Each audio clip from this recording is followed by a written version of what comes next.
Paramashivoham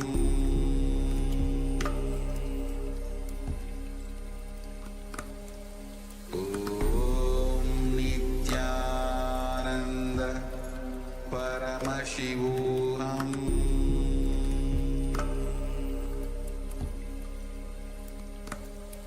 Om Nityananda Paramashivoham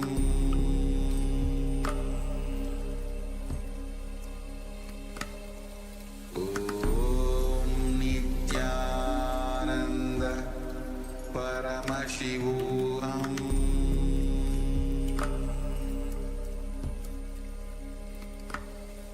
Om Nityananda Paramashivoham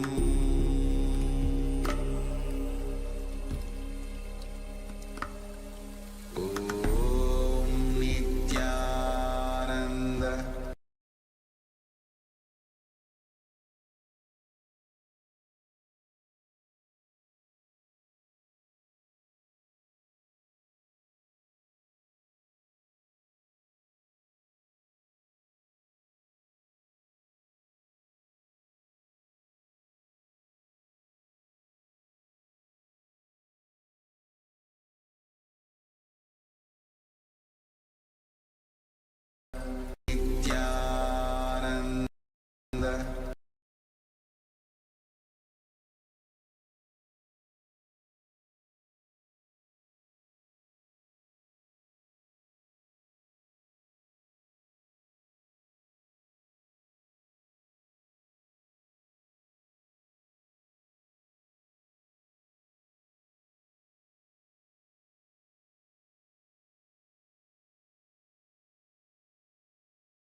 my love and respects. Let you all open all your three eyes. Om Nityananda Paramashivoham.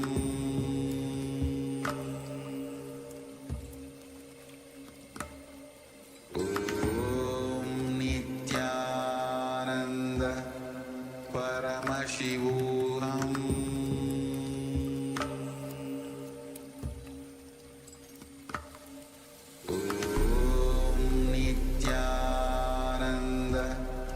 Paramashivoham.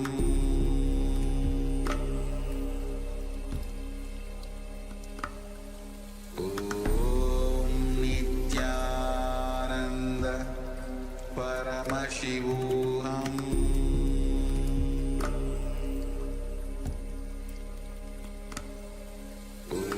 Om Nityananda Paramashivoham.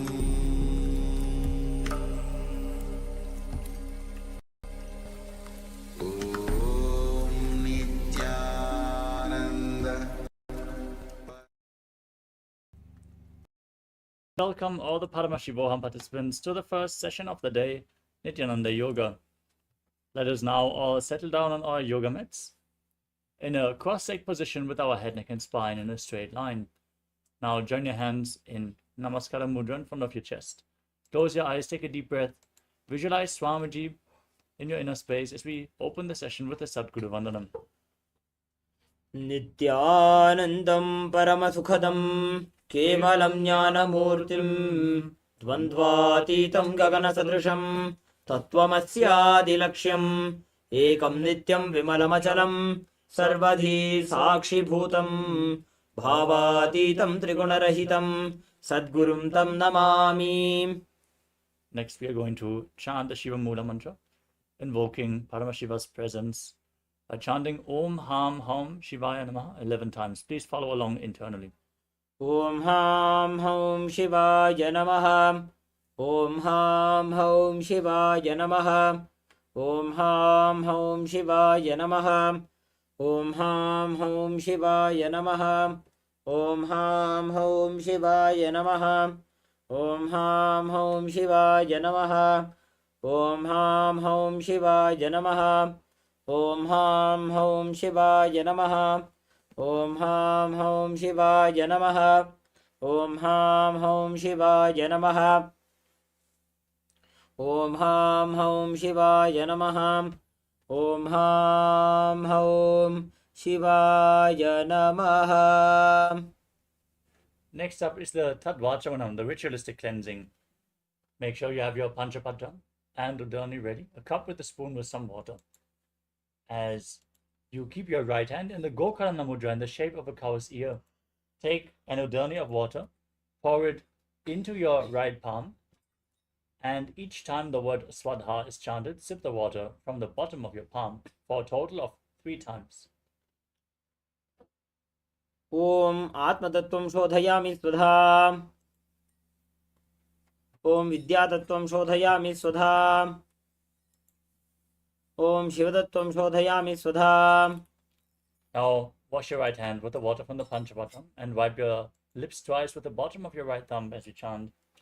Om Ham Hridayaya Namaha. Wash your hand again. With your index, middle and ring finger joined together, touch above and below your lips. Wash your hand again. With your index finger and thumb joined together, touch your right and your left nostril. With your ring finger and thumb, touch your right eye, your left eye, your right ear, and your left ear. Then wash your hand again. With your little finger and thumb, touch your navel, your right chest, and your left chest. And with the tips of all the fingers, touch the crown of your head, the right shoulder, the left shoulder, and your heart center. Wash your hand once more. And clasp your right hand over the left and place your hands on your right thigh. As you set your sankalpa, your conscious resolution, your declaration, what you want to manifest, through today's ritual of Nityananda Yoga, as we chant the Sankalpa mantra. Om Mamopata Samasta Duritakshaya Dvara Bhagavat Sri Nityananda Paramashiva Prityartham Sri Nityanandeshwari Paramashiva Shakti Sameta Sri Nityanandeshwara Paramashiva Prityartham Cha अद्य पूर्वोक्त एवं गुण विशेषेण विशिष्टायाम् अस्यां शुभदितौ पूर्ण आरोग्य युक्त दृढगात्र यौगिक शरीर सिद्ध्यर्थं परमशिवशक्त्याविष्करणार्थं नित्यानंद योगाभ्यासं करिष्ये. Wash your hand once more. Om उपस्पृश्य. And keep your Panchapatam and Udani aside, out of harm's way, so we can enter into the practice of yoga. Let us first cover the components of KAILASA's Nityananda Yoga. As Nityananda Yoga is designed for you to prepare yourself to experience the truth of Paramashivoham, Paramashivatva, that you are indeed Paramashiva, the ultimate, divine, universal consciousness. We prepare ourselves by performing asanas, physical postures, pranayamas, breathing techniques, where we align our breathing to Paramashiva, mudras, performing certain gestures with your hands, your limbs and other body parts, aligning your energy circuits so you can manifest the higher realities, activate the non-mechanical parts of the brain, bandhas, energy locks, which you perform by contracting certain muscles and diaphragms in your body, preventing the prana from seeping out at the bottom of your spine and leading it along your spine to the higher energy centers and holding it there. Bandhas also align your physical organs to Paramashiva, leading to supreme health. Next up is Kalana, the sacred dance postures. Moving your limbs in synchronicity leads to intense awareness in every part of your body and makes your breathing subtle but intense, increasing the prana uptake for every breath. The next component is visualization, holding the visualization, which is projected in the top right corner of the screen.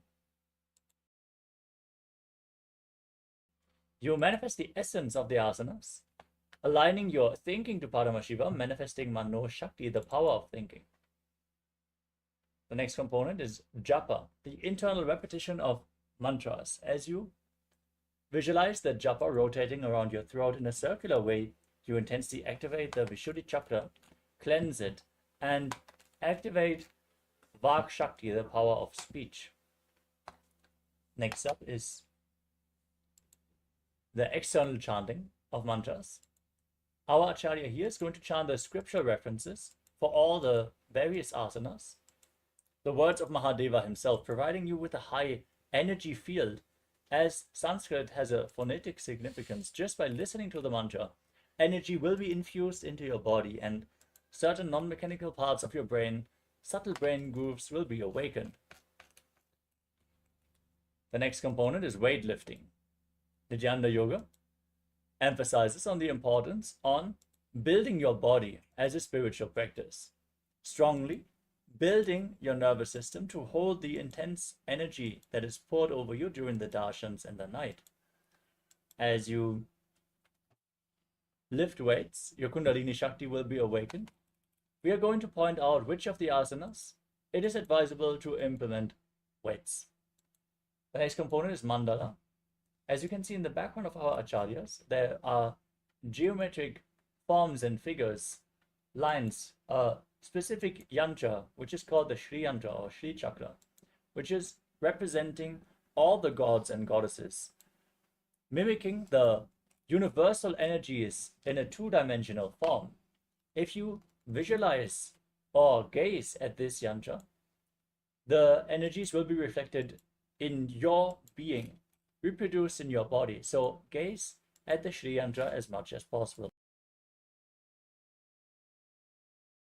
The next component is Avarana, the sacred Rudraksha jewelry. Rudraksha jewelries, they function like spiritual batteries, holding on to spiritual energy and slowly giving it off to your body, holding you in a high energy state. So wear Rudraksha beads at any given time, especially the Kantamala energized by the Supreme Pontiff of Hinduism around your neck. The next component is Aushadha, the sacred Siddha alchemy medicine. Applied on your skin or ingested, it infuses intense prana into your system. These medicines include, but are not limited to, Vibhuti and Kumkum, and sandalwood paste with some turmeric. You can apply the vibhuti on your forehead. If you're a male body, please remove your upper cloth at this point and apply the vibhuti on the 16 places all over your body. As yoga is a ritual, we request all the male bodies to please remove your upper cloth. Apply the kumkum on your third eye, and the mixture of sandalwood, turmeric, and water you can apply on your temples. If you have any other aushadas from the Supreme Pontiff of Hinduism, surely you can apply them as well during the yoga practice. With this, we covered all the components of Nityananda Yoga. Let us now get ready for the first asana of the sequence.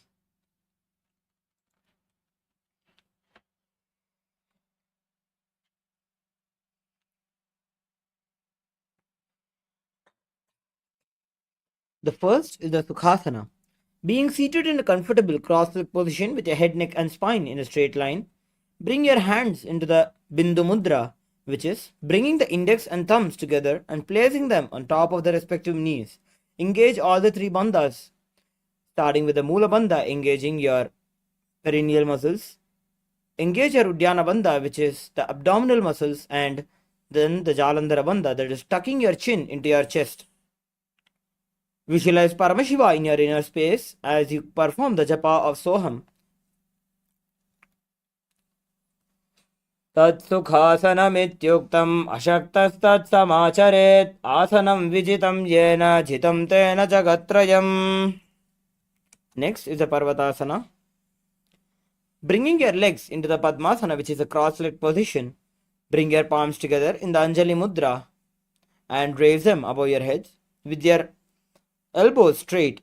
Engage all the three bandhas. Visualize yourself as Mount Kailash as you perform the Samana Kumbhaka.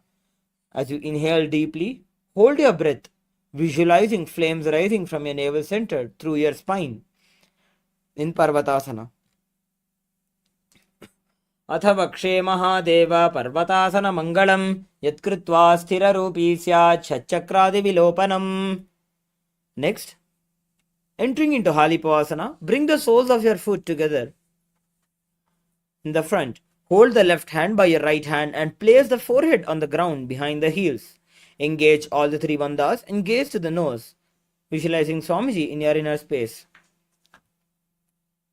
Purava vidhiyahu me jano ubhai pagatali samputatano pishtpachedo vo karalyavo dachin karaso vamagahavo. Next, entering into Nagipavasana, maintaining the same position as Halipavasana. Stretch your hands out in the front of the feet and cup the palms, making a halo. Visualize yourself as a snake as you gaze to the tip of your nose. Engage all the three bandhas in Nagipavasana. Purava vidhi pariyagane नीचौ हौवी कहू निभनास्यौ लगाजी हाथ आगाने धरती लगावे पसारी दो वो हाथ की अंजुली करे. Next, we will be entering into the Kokilasana. Hold your big toes with the index and middle fingers in the Prana Mudra. Stretch your legs straight and out, upwards. Then cross them into Padmasana. Visualize yourself as a bird as you lean forward and down onto your elbows. Adhanyadasanam vakshe jena siddho bhavennaraha akasmad vayu sancharam kokilakhyasane cha. Next, we will be entering into the Nityasana. Place one ankle on top of the opposite knee and hold the opposite elbows. Rotate the arms in a circular motion as you engage all the three bandhas and gaze to the tip of your nose. Goda bhava padiki ashamahili soja dachicharanako varalota parigulpha samoja. Next, we'll be entering into Gajasana. Coming into a tall plank position, press your hands onto the ground, lifting your hips up and high. Lower the head and then the chest, scooping your body down towards the ground again and again. Visualize yourself as an elephant as you engage the Uddiyana Bandha, engaging the abdominal muscles. Nyubjam padagre bhumo kritva lambi bhuya mastakagre nidhaya. Next, entering into Rikshasana, maintaining the same position as Gajasana, alternate pressing the heels of one foot into the ground while lifting the other heel up. Repeat this again and again as you visualize yourself as a bear. Ekai kampadama kuncha gajasanam kurya trikshasanam bhavati. coming into a tall standing position in Vaishasana. Stand on the tips of your toes with all the other toes raised off the ground. Bring your hands in the Hridaya Mudra, that is, your middle, index, and ring fingers together, touching your heart center. As you engage the Uddiyana Bandha, visualize yourself as Swamiji. केशेण पादयुगलं बद्ध्वातिष्ठेत तथोमुखः अथ वैश्यावक्षे यत्कृत्वा सत्यवान् भवेत्. Next, we'll be entering into the Urdhvajanukarana. Coming into the Arimandi position, that is, standing with the heels touching and toes facing outwards at a 45-degree angle, keeping the knees bent. Keep both your hands at the chest with elbows parallel to the ground. Now, twist one knee towards the center and bring it in a rotatory motion around your body. Simultaneously, bring your hand along with the leg. Repeat this at the other side. Next, we'll be entering into the Balalingasana. Now, interlace the fingers from outside in the Sarvabhashankari Mudra, holding onto the knee and pull it up towards the chest. Keep the spine straight and engage all the three bandhas, visualizing yourself caressing a baby. Ekam janu urasi alingya sthatavyam balalinganam bhavati. Next, taking your right foot back towards your buttock, pull it behind, holding it with your both hands. Engage all the three bandhas. Visualize Swamiji in your inner space in Padapidanasana. स्थित्वैकस्मिन् पादतले कराभ्यां वेष्टयेतनुं पृष्ठे संस्थाप्य यत्नेन पादपीडनमासनम्. Now with the respective hand, hold on to the sole of your right foot. Kick and pull the foot back and up while leaning forward. Extend your opposite hand forward in the Bindu Mudra. Visualize yourself as Lord Nataraja as you engage the Mula Bandha. Uttanapadam Krauncham cha Bharicim Veerabhadragam Natarajam Trikonam cha Suptangushta Prasarane. Next, we'll be repeating the Balalingasana on the opposite side. Interlace your fingers in the Sarvabhashankari Mudra. Hold on to your knee and pull it up towards your chest. Engage all the three bandhas as you visualize yourself caressing a baby. Ekam janu urasi alingya sthatavyam balalinganam bhavati. Next, bringing your left foot back, holding it with both your hands. Engage all the three bandhas as you visualize Swamiji in your inner space in the Padapidanasana on the opposite side. स्थित्वैकस्मिन् पादतले कराभ्यां वेष्टयेतनुं पृष्ठे संस्थाप्य यत्नेन पादपीडनमासनम्. Next, holding on to your left foot with your left hand, kick the foot back and up while leaning forward. Extend your right hand forward in keeping your hand in the Bindu Mudra. Visualize yourself as Lord Nataraja. Uttanapadam Krauncham cha Maricim Veerabhadragam Natarajam Trikonam cha Suptangushta Prasarane. Next, we'll be entering into the second Karana, which is Ardharechita Karana. Now, bringing your legs again into the Arimandi position. Bring the right foot behind the left toe, the left foot. Keep the left hand at the chest and extend the opposite arm out and wide like a pendulum. Bring it back towards the chest. Repeat the same the other side.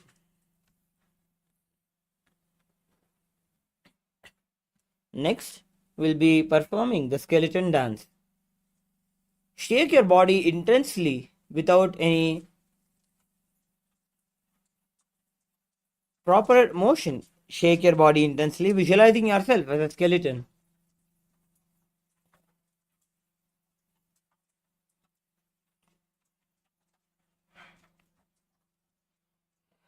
Relax. Now, we'll be entering into the Kadichinna Karana. Bringing your legs into the Arimandi position. Bring your hands above the head with your arms crossed and the palms facing backwards. Move the hips to one side and simultaneously uncross the arms wide above the head. Repeat the same the other side. Now, Entering into the Tadasana, stand tall on the tips of your toes with your hands up and above beside the ears. Engage all the three bandhas as you visualize yourself as a palm tree. Continue to perform the japa of Shivoham internally. महामुद्राबद्धकोनौ ताडासनविभेदकान् विनोत्तानं सदा कुर्यादन्तर्वत्नीपतिप्रिया. Next, we'll be entering into the Uttanasana. From the standing position, lean forward and down, bringing your hands flat onto the ground. Engage all the three bandhas and bring your forehead towards your knees. Visualize Swamiji in your inner space. महामुद्राबद्धकोनौ ताडासनविभेदकान् विनोत्तानं सदा कुर्यादन्तर्वत्नीपतिप्रिया. Next, entering into the Tarakshasana, which is a tall plank position. Tuck the chin to the chest in the Jalandhar Bandha and rotate the head from side to side as you visualize Swamiji in your inner space. Gajasanavastitva mastakam varam varam dakshinakukshim savyakukshim nayet tarakshvasanam bhavati. Now, lower your entire body onto the ground. Keep your toes pointed backwards. Keep your hands next to the chest and raise the head up using the strength of the lower back. Open your mouth wide and inhale through the hollow of the throat in the Bhujangani Mudra. Visualize yourself as a cobra. Angushthanaabhiparyantam adho bhumo vininyaset karabhyam jadharam dhritva urdhashirshaphanivahi. Next, we'll be entering into Shashasana. Coming back into a tall plank position. Alternate, bringing one hand between one knee towards the chest, back and forth. Visualize Swamiji in your inner space. Gajasana samstito janudvayamakuncha varam varam kartavyam shashasanam bhavati. Next, entering into the Rathasana. Simultaneously jump one foot back and bring the other in between the two hands, alternating again and again. Visualize yourself as a chariot in your inner space.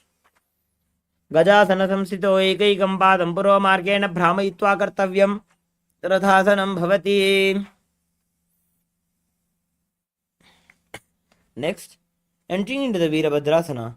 Keep your right foot flat on the ground with the toes pointing forwards and bend your knee at a 90-degree angle while your left foot is behind, facing sideways. Bring your hands up straight next to your beside your ears. Engage the Uddiyana Bandha, that is engaging the abdominal muscles. Visualize yourself as Virabhadra as you gaze into your third eye. Perform the Sahaja Kumbhaka, that is inhaling, holding your breath slowly and exhaling. Vasishtamatha kaundinyam urdhakukkutamev cha ashtavakramathotthanam mayuram setu bandhanam. Now, repeating the Virabhadrasana on the opposite side. Flip over your legs, bring your left leg forward into a 45-degree angle with your right leg facing sideways. Visualize yourself as Lord Virabhadra. Vasishtamatha kaundinyam urdhakukkutamev cha ashtavakramathotthanam mayuram setu bandhanam. Next, we will be entering into the Rikshasana. Stand tall and bring one foot to the inner thigh. Bring the palms together and raise them up above the head, keeping the elbows straight. Pull the stomach in and up in the Uddiyana Bandha. Visualize yourself as a tree. Vamorumula deshe cha yamyam padam nidhayato tishthetu vrikshavad bhumo vrikshasanamidam viduhu. Next, we'll be entering into the Garudasana. Bring your right foot to the right hip. Bring your hands into the Namaskara Mudra. Visualize yourself as Lord Garuda. Garuda asana vakshe jena dhyanam stiram bhavet sarvadoshad vinirmukto bhavatiha mahabali. We'll be repeating the Vrikshasana on the opposite side. Now bring your left foot to your right thigh. Bring your palms together in Namaskar Mudra. Raise them up above the head, keeping the elbows straight. Visualize yourself as a tree in your inner space. Vamorumula deshe cha yamyam padam nidhayato tishthetu vrikshavad bhumo vrikshasanamidam viduhu. Now bringing your left foot to the right hip, bring your hands into the Namaskara Mudra. Visualize yourself as Lord Garuda. Garudasanamavakshe yena dhyanam stiram bhavet sarvadoshat vinirmukto bhavatiha mahabali.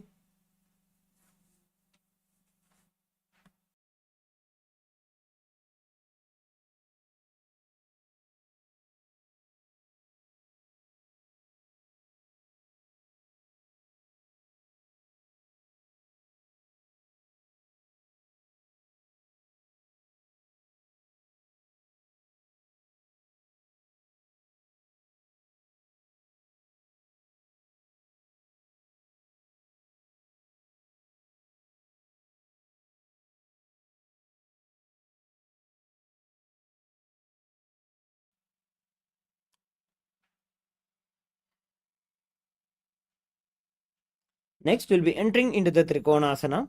Now, stand and step your left foot back and your right foot front.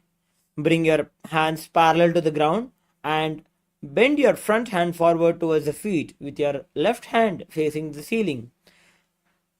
Visualize yourself as a triangle in your inner space in Trikonasana. Uttanapadam Krauncham cha Marichim Veerabhadragam Natarajam Trikonam cha Suptangushta Prasarane.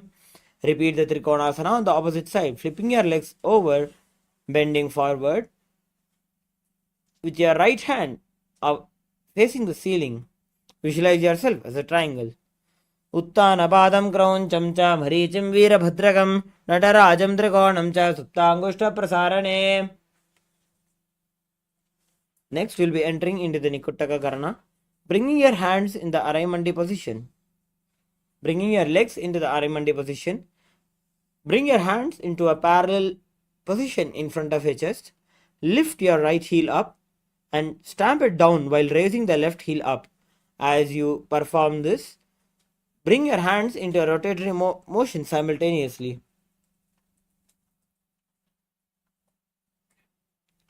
Next, we'll be entering into the Angushtasana. Lower on to the tips of your toes, placing the perineum on the back of the heels. Keep the knees and palms together. Visualize Swamiji in your inner space. Perform the Brahmari Kumbhaka, that is inhaling and exhaling like the buzzing of a bee. Perform the japa Sadashivoham internally. Kabandhasana mityahuhu gorakshasana mevacha angushtamushtikam nyeyam brahma prasaditam tatha. Next, we'll be entering into the Saurasana. Extend your one leg straight out with the heel down and toes up. Keep the fingers down on the ground by the sides with the palms facing forward in the Varamudra. Visualize Swamiji in your inner space. Prasarya ikam padatalam samsthapetveka padakam. Now, with the respective hand, reach forward and hold on to the big toes. With the index and middle fingers, keep the opposite hand on the back heel. Visualizing Swamiji in your inner space. Gulbhastito padam ekam prasarya tat padagaram samsprishe tatkarena. We'll be repeating the Saurasana on the opposite side. Bring your left foot front, extend it out with your hands, with your fingers by the sides with the palms facing forward in Varamudra. Visualize Swamiji in your inner space. Prasarya ikam padatalam samsthapetveka padakam. Now we'll be repeating the Vidhunanasana on the opposite side. Extend the respective hand forward and reach on to hold the big toes. Keep the opposite hand back on the heel. Visualize Swamiji in your inner space. Gulbhastito padam ekam prasarya tat padagaram samsprishe tatkarena. Next, we'll be entering into the Brahmajarankushasana. Keep the toes on the ground and place the perineum on top of the heels. Keep some gap between the legs and the back of the hands resting on the knees. Tilt your head down. Engage the Jalandhara Bandha. Tuck your chin to the chest and gaze through the gap between the palms. दो भणा पाणी होए वैसे AD दो गुदानी वैसे कोरबग दल्या की माहिली आइसवा है राशे मिली. Next, entering into the Kapilasana. Drop your knees onto the ground with the toes tucked behind. Sitting with perineum down on the heels. Rest your hands on top of the thighs. Engage the Uddiyana Bandha. Visualize yourself as Kapila Muni as you gaze to the tip of your nose. उभय पगतली समट हरावे तिनको माहिले core मिलावे.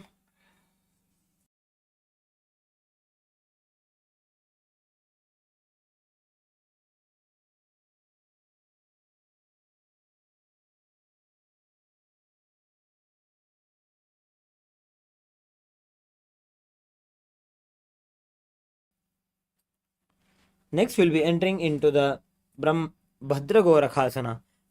Maintaining the same position as Kapilasana,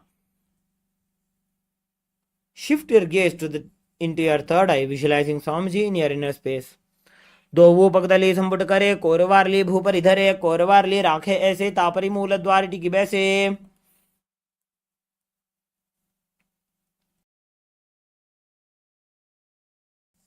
Now we'll be entering into the Suryasana. Sit with your toes tucked and perineum placed on the top of the raised heels, bringing your knees off the ground. Bring your hands into the Padma Mudra and raise them up to in the sky, visualizing Lord Surya in your inner space as you engage the Uddiyana Bandha. एडी दो बुगुदा तरियाने फना पानी बैठक पुनिठाने. Next, we'll be entering into the Mandukasana. Again, drop your knees down. Sit with your toes flat and perineum on the heels. Keep your hands on top of the knees and lift the tongue up against the roof of the mouth in the Manduki Mudra. Visualize yourself as a frog as you perform the Sahaja Kumbhaka. That is inhaling, holding your breath and exhaling. पादतलौ पृष्ठदेशे अङ्गुष्ठे द्वे च संस्पृशे जानुयुग्मं पुरस्कृत्य साधयेन्मण्डुकासनम्. Next, we'll be entering into the Uttana Mandukasana. Maintaining the same position as Mandukasana, bring your hands up, holding your back, holding the head with your elbows. Perform the Manduki Mudra. Engage the Uddiyana Bandha as you visualize yourself as a frog. मंडुकासन मध्यस्थं कूर्पराभ्यां धृतं शिरः एतद्भेकवदुत्तानम् एतदुत्तानमण्डुकम्. Next, we'll be entering into the Simhasana. Cross your ankles and sit on the feet. Keep your knees wide, fingers spread on top. Open your mouth wide and stick out the tongue and exhale forcefully. Gaze at the tip of your nose and repeat this several times, visualizing yourself as a lion. दक्षिणं सव्यगुल्फेन दक्षिणेन तदेतरं हस्तौ च जान्वौ संस्थाप्य स्वाङ्गुलीश्च प्रसार्य च.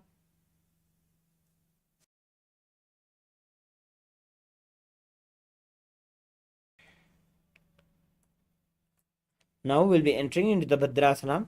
Sit on your heels under the perineum and keep the knees wide. Cross your hands behind your back and hold to the big toes. Apply Jalandhara Bandha and gaze to the nose as you visualize Swamiji in your inner space.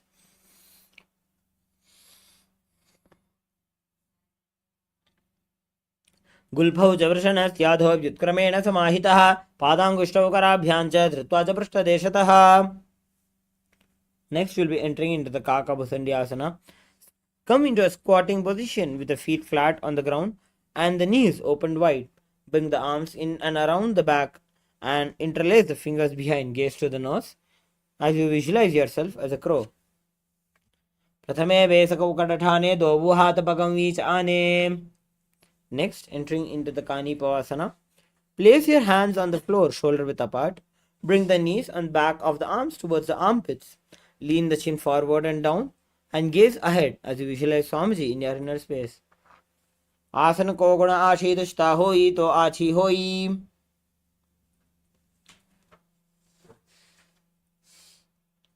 Next, entering into the Kapalyasana, which is an inverted posture. We request all the participants who are either pregnant or have any chronic diseases to please avoid any inverted postures in the Dvitiya Vinyasa Krama. Now, entering into the Kapalyasana, bring the top of the head on the ground, forming a triangle between the hands and the head.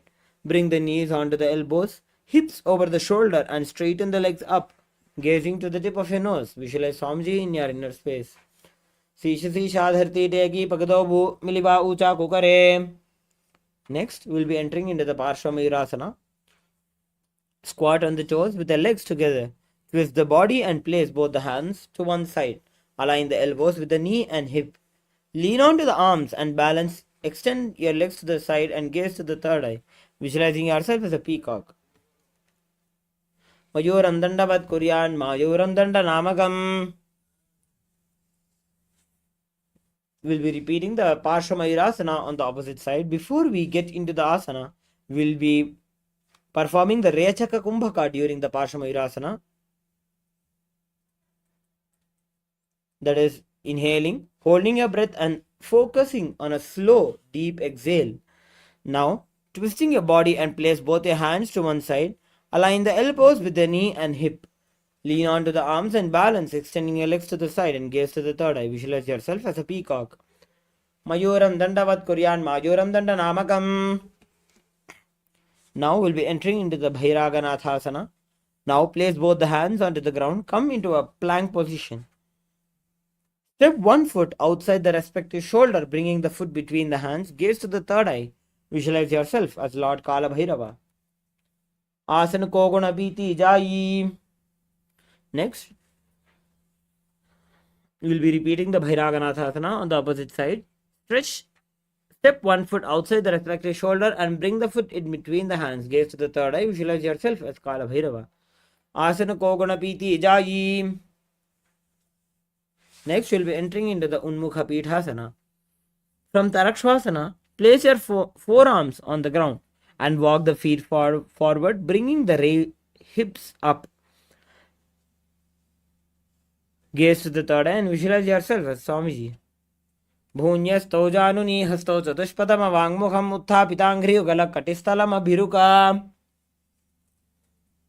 Now, we'll be entering into the Vasishthasana. Roll your body onto one hand. Raise the opposite hand up. Keep balancing the hand directly beneath the shoulders. Raise the hips and gaze toward the sky. Visualize yourself as Sage Vashishta. Urdhva Kukkuta Vasishta Marichehala Matsya Kambari Vrittim Chodrasya Vividham Dhanurasanam. Now we'll be repeating the Vasishthasana on the opposite side. Roll onto the other side of the hand. Bring the other side up towards the sky. Raise the hips and gaze towards the sky, visualizing yourself as Sage Vashishta.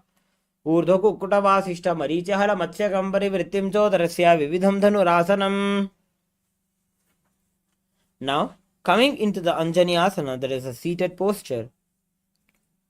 Bring your hands under the buttocks with your palms facing up. Keep the spine straight and elbows close to the body. Tuck the chin to the chest in Jalandhara Bandha and visualize yourself as Lord Hanuman as you gaze to the nose. Dobu karki ubhay hateli koravareli maile bheli.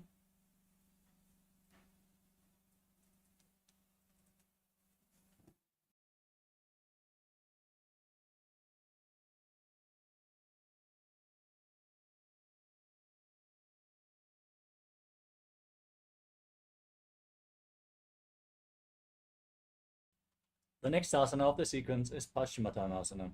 With your leg extended forward, lean forward and down, hold onto the big toes in Prana Mudra. As you visualize Swamiji in your inner space and perform the Rechaka Kumbhaka, exhale all the way and hold your breath in this position as you perform Mahamudra Bandha. Engage all three bandhas internally chanting Mahasadashivoham. Jano parilalatanto paschimam tanamuchyate yena kena prakarena sukandharyam cha jayate. Now, entering into the Ugrasana. Maintain the same position as Paschimottanasana. Clasp your hands behind the head and lean the chest forward and down, bringing the head to the knees. Visualize Kali in your inner space as you perform the japa of Mahasadashivoham internally. Swapanibhyam dridham dhritva jano parishironyasayat asano agramidam proktam bhavedanila deepanam. Next, we'll be entering into the Marichi Asana. Now bring one heel to the groin with your knees raised. Reach the arm in and around the raised knee and clasp the hands behind the back. Bring the chest to the thigh and head to the knee. Visualize yourself as Sage Marichi. Uttanapadam krauncham cha marichim veerabhadrakam natarajam trikonam cha suptangushta prasarane. Now drop down your knee to the side and reach and hold to the front front foot, keeping the legs straight. Bring the chest forward and down. Engage all the three bandhas. Gaze to the nose and visualize Swamiji in your inner space in Mahamudrasana. महामुद्रां प्रवक्ष्यामि तन्त्रेऽस्मिन् मम वल्लभे यां प्राप्य सिद्धा सिद्धिं च कपिलाद्याः पुरागताः. We'll be entering into the Marichyasana on the opposite side. Now, stretching your legs forward, bring your left foot towards your groin and reach your arm in and around the raised knee and clasp the hands behind the back. Bring the chest down to the thigh, head to the knee. Visualize yourself as sage Marichi. Uttanapadam Krauncham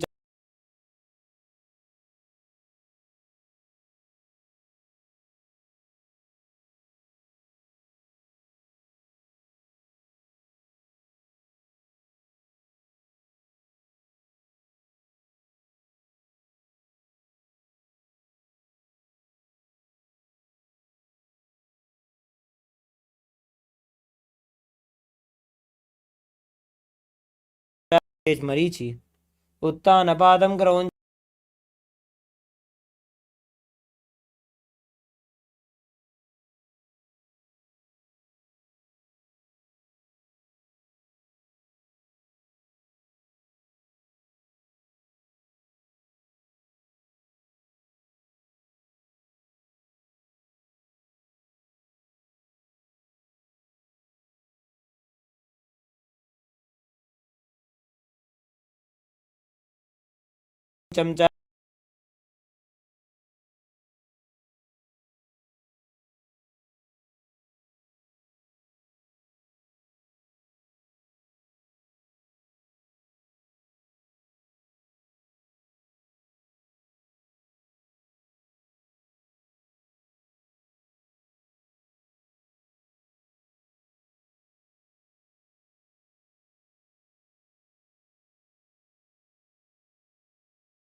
Paramashivoham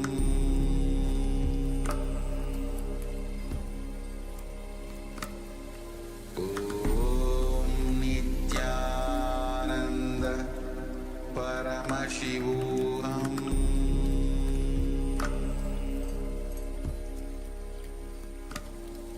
Om Nityananda Paramashivoham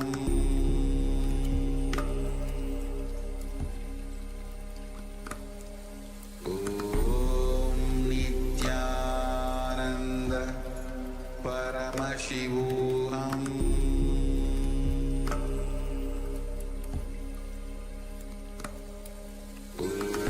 Om Nityananda Paramashivoham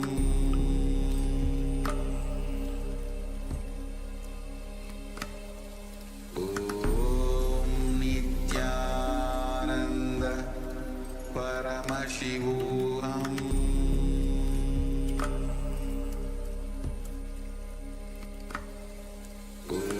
Om Nityananda Paramashivoham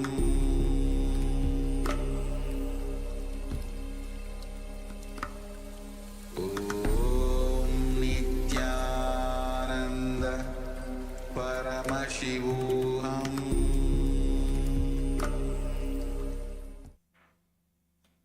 Nityanandam. Sorry for the technical glitch. We will be repeating from the Mahamudrasana. Now sit with your legs stretched and toes up. Bring your one heel close to the perineum and let the knee fall to the side on the ground. Reach and hold the foot, keeping the leg straight, and bring the chest forward and down. Engage all the three bandhas and gaze to the nose, visualizing Swamiji in your inner space. महामुद्रां प्रवक्ष्यामि तन्त्रेऽस्मिन् मम वल्लभे यां प्राप्य सिद्धा सिद्धिं च कपिलाद्याः पुरागताः.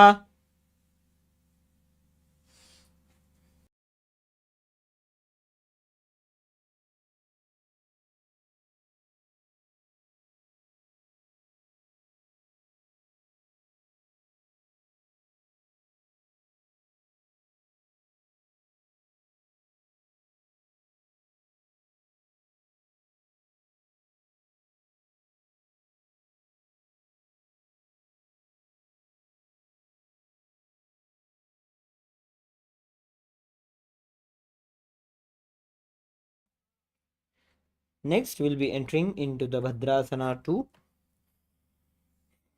Sit and bring the soles of your feet together with the heels close to the perineum. Keep the knees wide and hold the feet firmly. Maintain a straight spine and gaze to the nose. Visualize Swamiji in your inner space.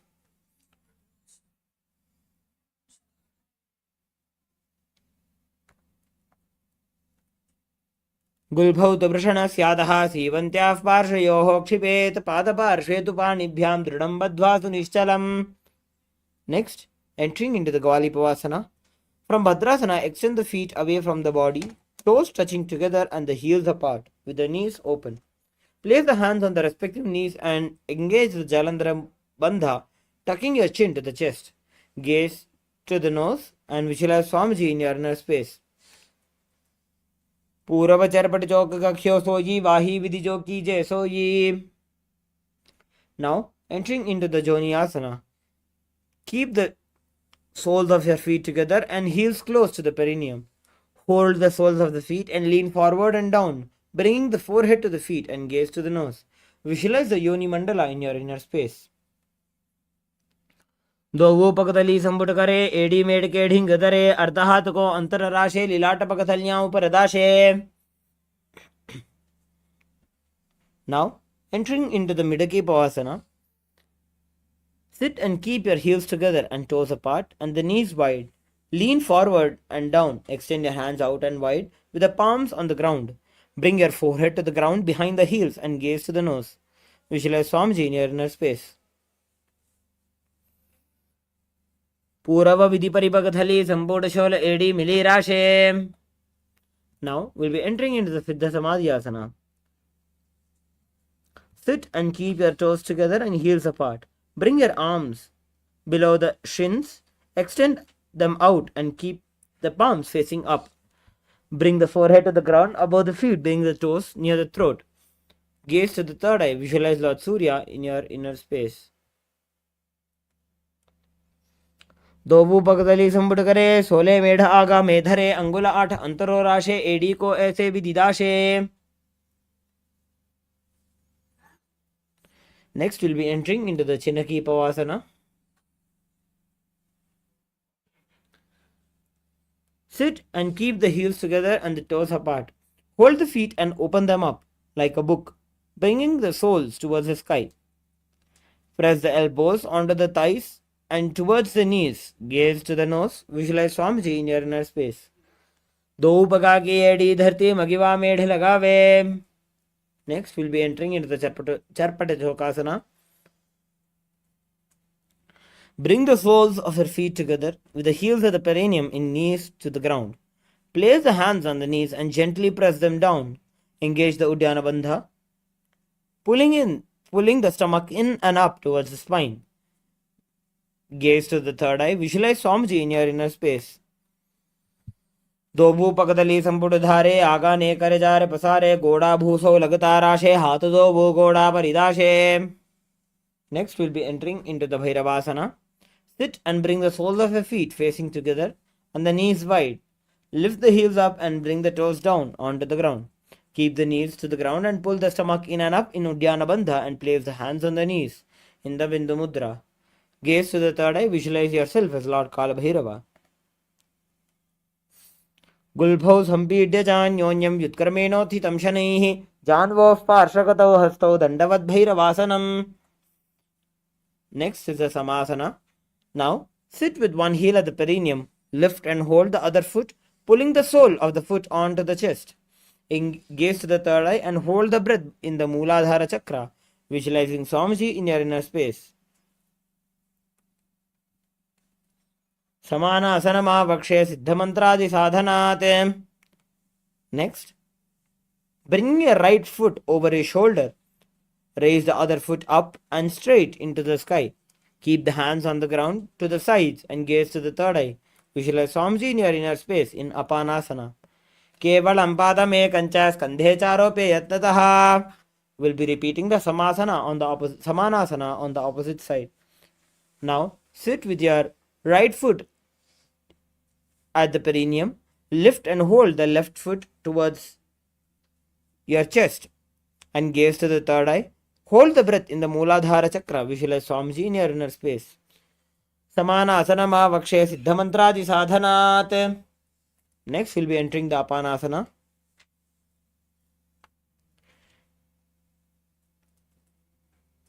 Place your left leg on top of the left shoulder and raise your right foot up towards the sky. Keep the hands on the ground to the sides and gaze to the third eye. Visualize Swamiji in your inner space. Kevalam padame kancha skandhe charope yatnataha. Now, you can relax.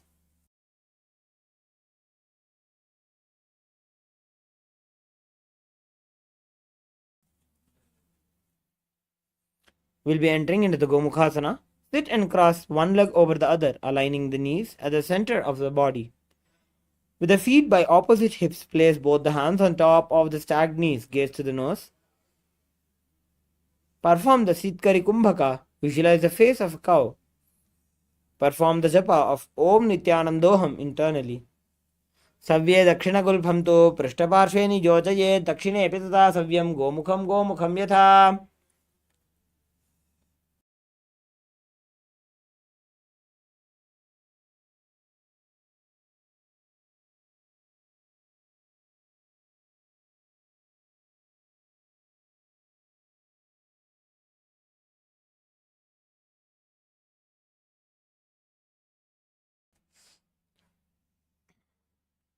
Next, we'll be entering into the Anusuyasana.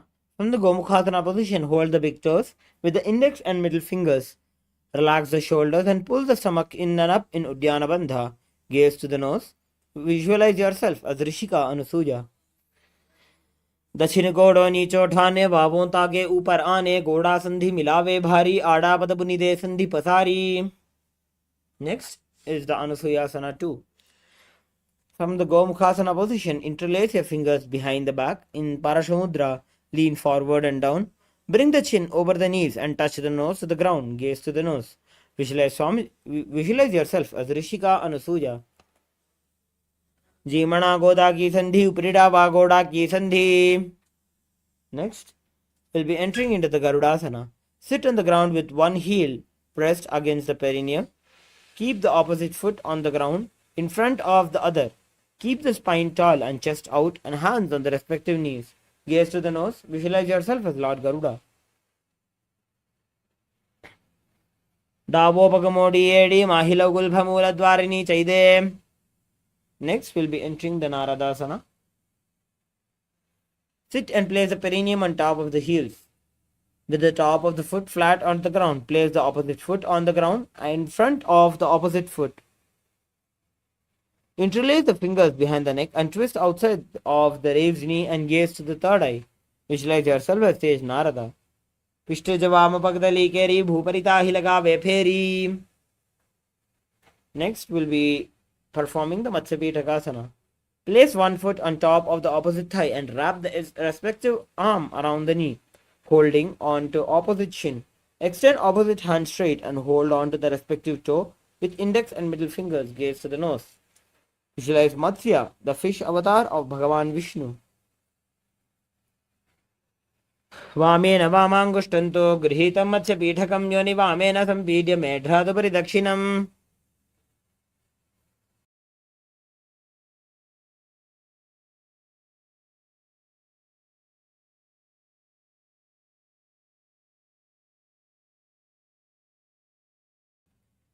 Now we'll be repeating the Gomukhasana on the opposite side.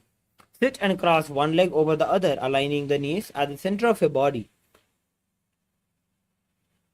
With the feet by the opposite hips, place both the hands on top of the stacked knees. Gaze to the nose. Visualize yourself. Visualize the face of a cow in your inner space. Savye dakshina gulbhamto prishtaparshve niyojaye dakshine pitata savyam gomukham yatha. Next, we'll be entering into the Anusuyasana. Now, from the Gomukhasana position, hold the big toes with index and middle fingers. Relax the shoulders and engage the Uddiyana Bandha. Visualize yourself as Rishika Anusuya as you gaze to the nose. Dachina godo nicho thane vavon tage upar aane. Next is Anusuyasana 2. Bring the chin over the knees and touch the nose to the ground as you interlace your fingers behind your back. In the Parashamudra, gaze to the nose. Visualize yourself as Rishika Anusuya. Jimana goda ki sandhi uprida vagoda ki sandhi. Next is the Garudasana 2. Sit on the ground with one heel pressed against the perineum. Keep the opposite foot on the ground in front of the other. Keep the spine tall, chest out and hands on the respective knees. Gaze to the nose. Visualize yourself as Lord Garuda. Davopakamodi edi mahilo gulbha mooladwarini chaide. We'll be repeating the Naradasana on the opposite side. Now sit and place a perineum on top of one heel, with the top of foot flat on the ground. Place the opposite foot on the ground in front of the other foot. Interlace the fingers behind the neck and twist outside of the raised knee. Gaze to the third eye. Visualize yourself as sage Narada. पिष्टजवाम पगदली केरी भूपरिता ही लगा वे फेरी घोड़ा सुअपना है जोजी दछिपाश तीरा शेषोजी. Will be performing the Matsyapitakasana on the opposite side. Place one foot on top of the opposite thigh and wrap the respective arm around the knee, holding on to the opposite shin. Extend the opposite hand straight and hold on to the respective toe with the index and middle fingers. Visualize Matsya, the avatar of Vishnu, as you gaze to the nose. Vamena vamangushtanto grihitam Matsyapitakam yoni vamena sampidya medhradupari dakshinam. We'll be entering into the Matsyendrasana now. Place one foot on top of the opposite thigh. Place opposite foot on the ground on far side of the opposite thigh. Twist and bring the elbow outside of the raised knee. Keep the raised arm by the neck and turn the head back and gaze to the third eye. Visualize Matsyendranath, a great sage and master of Hatha Yoga. Udaram paschima bhasam kriptva tishtadi yattataha namrangam vamapadam hi dakshajanu parinyaset. Now bringing your left hand down to the holding it onto the toes. Bring your right hand up to the ear in Kubasana. Visualize yourself as a camel.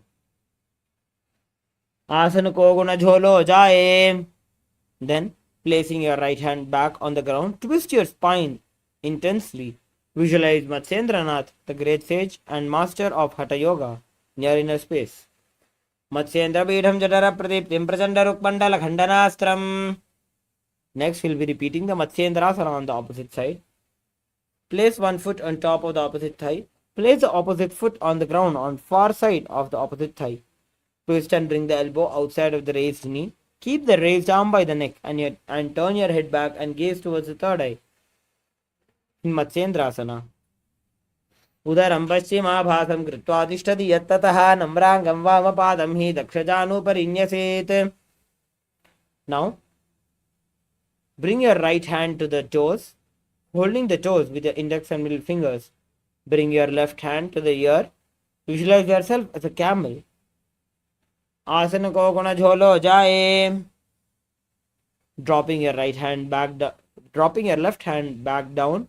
Twist your spine intensely in Matsyendrasana 2.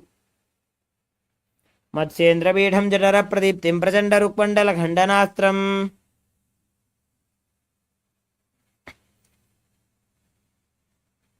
Next, we'll be entering into the Padmasana. Sit and place the feet on top of the opposite thighs. Place the palms on the respective knees. Engage all the three bandhas and gaze to the nose. Visualize yourself as Paramashiva. As you engage the Mahamudra Bandha and perform the japa of Om Nityananda Sadashivoham internally. Asanam dvividham proktam padmam vajrasanam tata urdhor upariche dhate ubhe padatare yatha. Next, we'll be performing the Padmasana 2. Sit and cross your arms and hold on to the toes with your index and middle fingers. Gaze to the nose. Visualize yourself as Goddess Parvati, the consort of Paramashiva. उत्तानौ चरणौ कृत्वा ऊरु संस्थौ प्रयत्ततः ऊरु मध्ये तथोत्तानौ पाणी कृत्वा तु तादृशौ.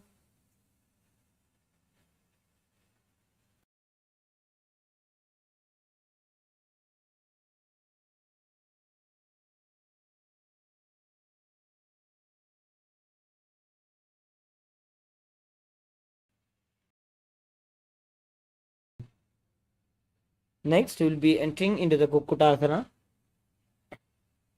Sit and place the feet on top of the opposite thighs in Padmasana. Place the palms on the ground between the two thighs and lift the body up. Visualize yourself as a rooster. Padmasanam samstapya nanvoro rantare karo. Now, dropping your body back down on the ground. Sit. Rise up onto the knees and place the palms on the ground with the fingers pointing towards the body.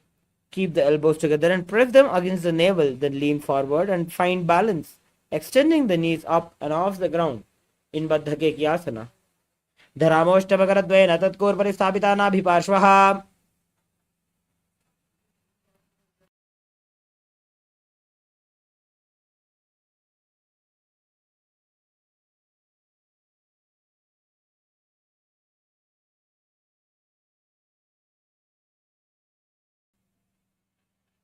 Next, we'll be entering into the Mayurasana. While on your knees, place the palms on the ground, fingers pointing towards the perineum. Keep the elbows together and press them against the navel. Then lean forward and find balance. Extend the legs up and off the ground. Visualize yourself as a peacock. Atha Vakshe Mahadeva Mayurasana Uttamam. Now, relaxing, laying down on your stomach with the feet pointing outwards and forehead on the mat.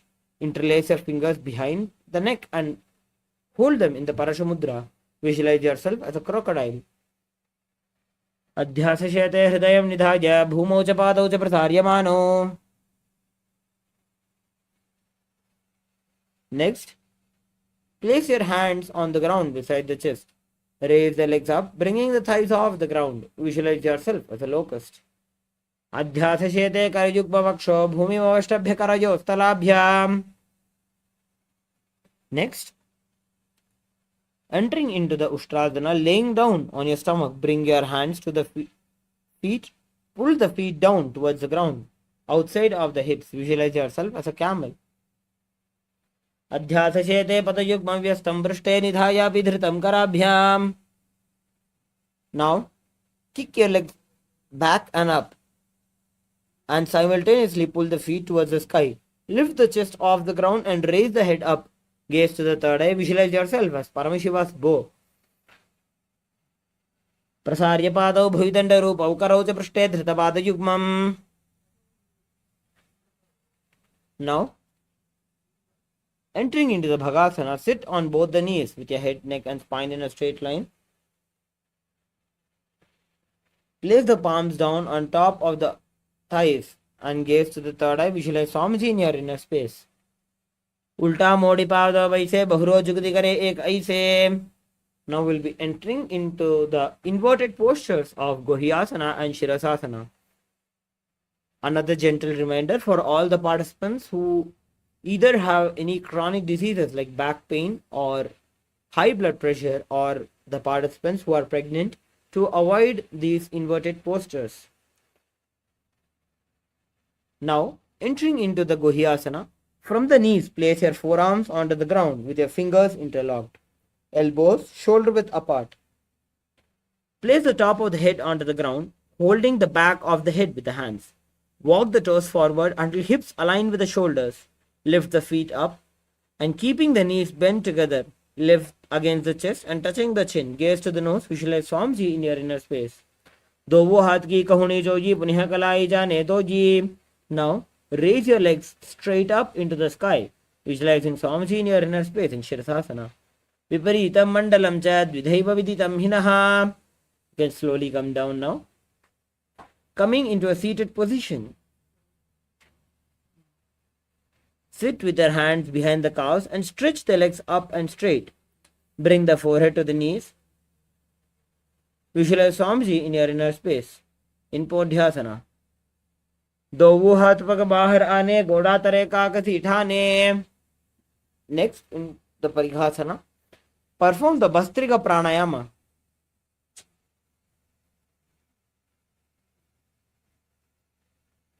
Next, in the Parighasana, perform the Bastrika Pranayama, which is rapid inhalations and rapid exhalations. Now, sit and extend the legs out and up at 45-degree angle. Bring the hands behind and hold the opposite shoulders. Keep the chest upright and legs straight with the toes pointed. Visualize yourself as a mace as you gaze into your third eye. Uttana shayanam kritva padau militva prasarya. Now, sit and extend the legs out and up at a 45-degree angle. Bring the elbows down onto the ground beside the hips. Keep the chest upright and legs straight and toes pointed in Naukasana. Uttana shayanam kurparabhyam bhumim vaschabhya hastau nitambam nidhaya. Now, next is the Rudrasana. Sit and lift the feet up. Scoop the hands under the heels and pull the feet towards the chest. Keep the spine straight and gaze to the nose. Visualize yourself as Lord Rudra in Rudrasana. Pagathali samputakari hatasya upaka uchaji. Next, lay down on your back with the feet flat on the ground. Place the palms down and fingers just touching the back of the heels. Lift the hips up and high, pressing the feet into the ground. Engage the Jalandhara Bandha, tucking your chin to the chest and gaze to the nose. Visualize Swamiji in your inner space. Urdhve cha januni kritva shavitvordhva mukham tatha. Next, finally, entering into the Shavasana. Lay down on your back with the palms facing upwards. Completely unclutch from any micro movements in your body. Let the body remain dead. Visualize the body is dead and the Supreme Pontiff of Hinduism is liberating you in Shavasana. Uttanam Shavavad Bhumau Shayanam Tu Shavasanam Shavasanam Shrantiharam Chitta Vishranti Karanam.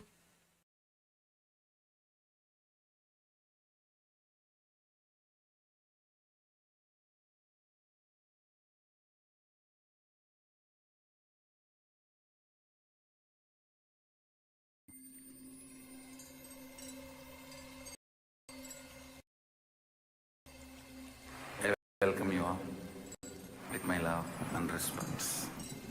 Let you all open all your three eyes. Om Nityananda Paramashivoham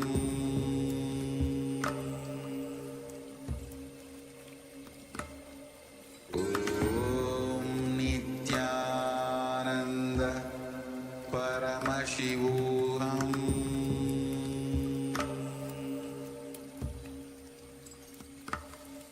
Om Nityananda Paramashivoham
Paramashivoham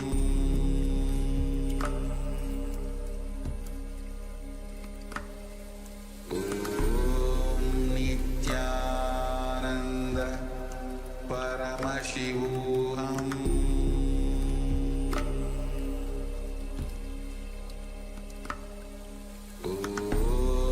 Nityananda Paramashivoham.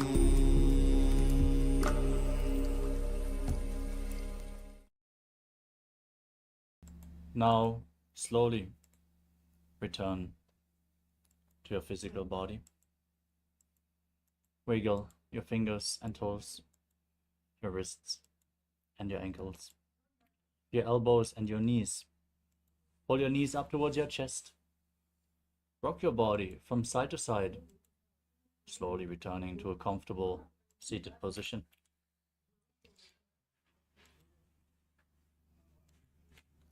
Congratulations, you completed the Pratama Vinyasa Krama, 108 asana sequence. With this, we're going to conclude today's Nityananda Yoga session for the Paramashivoham Level 1 participants. Thank you all so much for joining. The next Acharya is going to continue with the next session very soon. For the Paramashivoham Level 2 and 3 participants,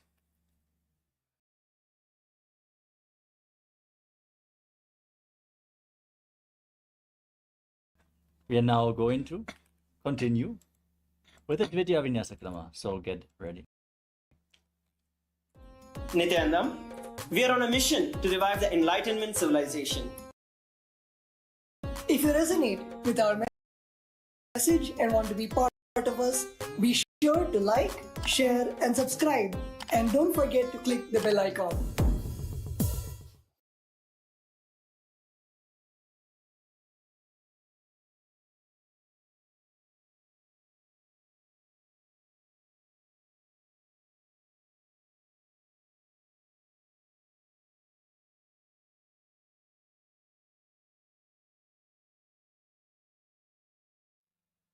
Yes. Now let us get ready for the next asana of the sequence, which is Yathasana Ishtasana. Now sit in a posture that brings ease to your physical and mental space. Any posture is fine, as long as it's comfortable for you.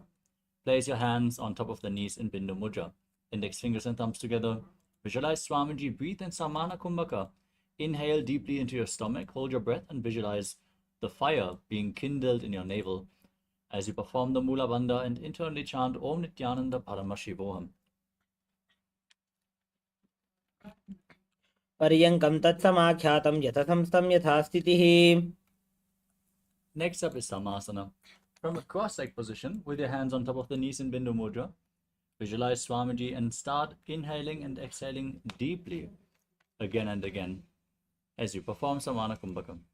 इदानीं गर्भिणीनां योगाभ्यासो यथा लघु सुखप्रसवलाभाय प्रोच्यते प्राक्तनेपथि. Next up is Muktasana. Now bring the left heel against the perineum and the right foot stacked on top of the left foot. Keep your hands flat on the knees as you gaze to your nose and visualize yourself as a sage liberated by the Supreme Pontiff of Hinduism. निबीड्यसे विनीं सूक्ष्मां दक्षिणेतरगुल्फतः वामं यां येन गुल्फेन मुक्तासनमिदं भवेत्. Next up is Siddhasana from the same posture. Now gaze up towards your third eye and visualize Swamiji in your inner space. स्थानोत्सम्यमितेन्द्रियो चलदृशा पश्यन् भ्रुवोरन्तरं चैतन्मोक्षकपातभेदजनकं सिद्धासनं प्रोच्यते.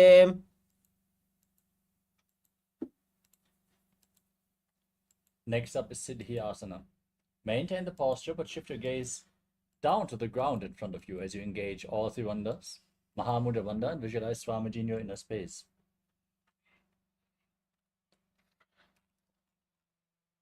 वामपादके इडीजानो सीवनिमधितासकोठानो. We move on to Rudrasana too. As you keep your hands on top of the knees in Bindu Mudra, gaze up towards your third eye and visualize yourself as Lord Rudra. वामचरण परिदक्षिण राखे एक जुगति ऐसे विधि दाखे.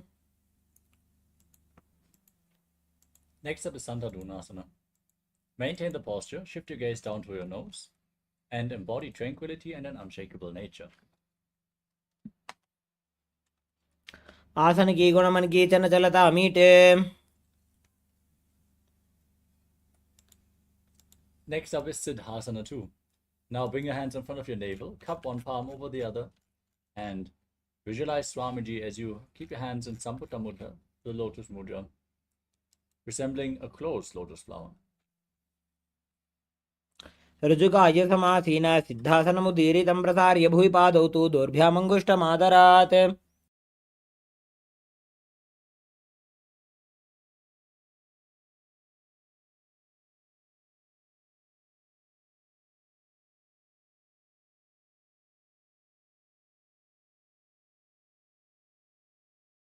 Next up is Bandha Yoni Asana. Now, set the Sankalpa to manifest the womb of creation. As you inhale all the way, hold your breath, and then lock your 5 senses with your hands. Bring your little fingers to the mouth, the ring fingers closing the nostrils, middle and index fingers closing your eyes, and the thumbs closing your ears in Bandha Yoni Asana. यत्र मध्ये महादेव बन्धयोन्यासने शृणु यत्कृत्वा खेचरो भूत्वा विचरेदीश्वरो यथा. Next up is Virasana. As you place the right foot onto the left thigh and the left foot below the right thigh, keep your hands on top of the knees in Bindu Mudra and embody the state and space of bravery. एकं पादमथैकस्मिन् विन्यस्योरुणि संस्थितः इतरस्मिंस्तथा चोरुं वीरासनमुदीरितम्.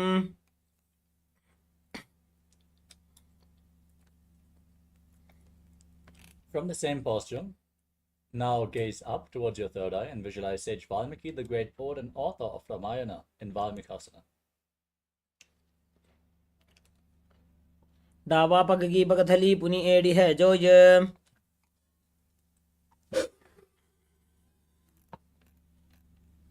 Next up is Joni Mudra Asana. Now keep your hands flat on the knees and gaze to the nose as you visualize the Yoni Mandala, the visual representation of Devi Paramashiva Shakti in Joni Mudra Asana.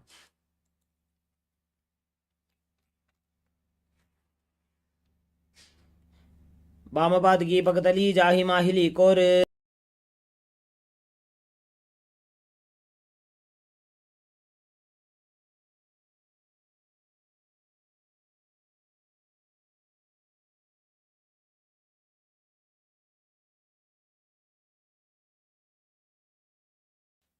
Next up is Yoni Asana. Maintain the same posture, but gaze up towards your third eye as you visualize the Yoni Mandala. योन्यासनं पर्वतेन योगं योगफले नीलं तत्कालफललं तावत् खेचरो यावदेव हि.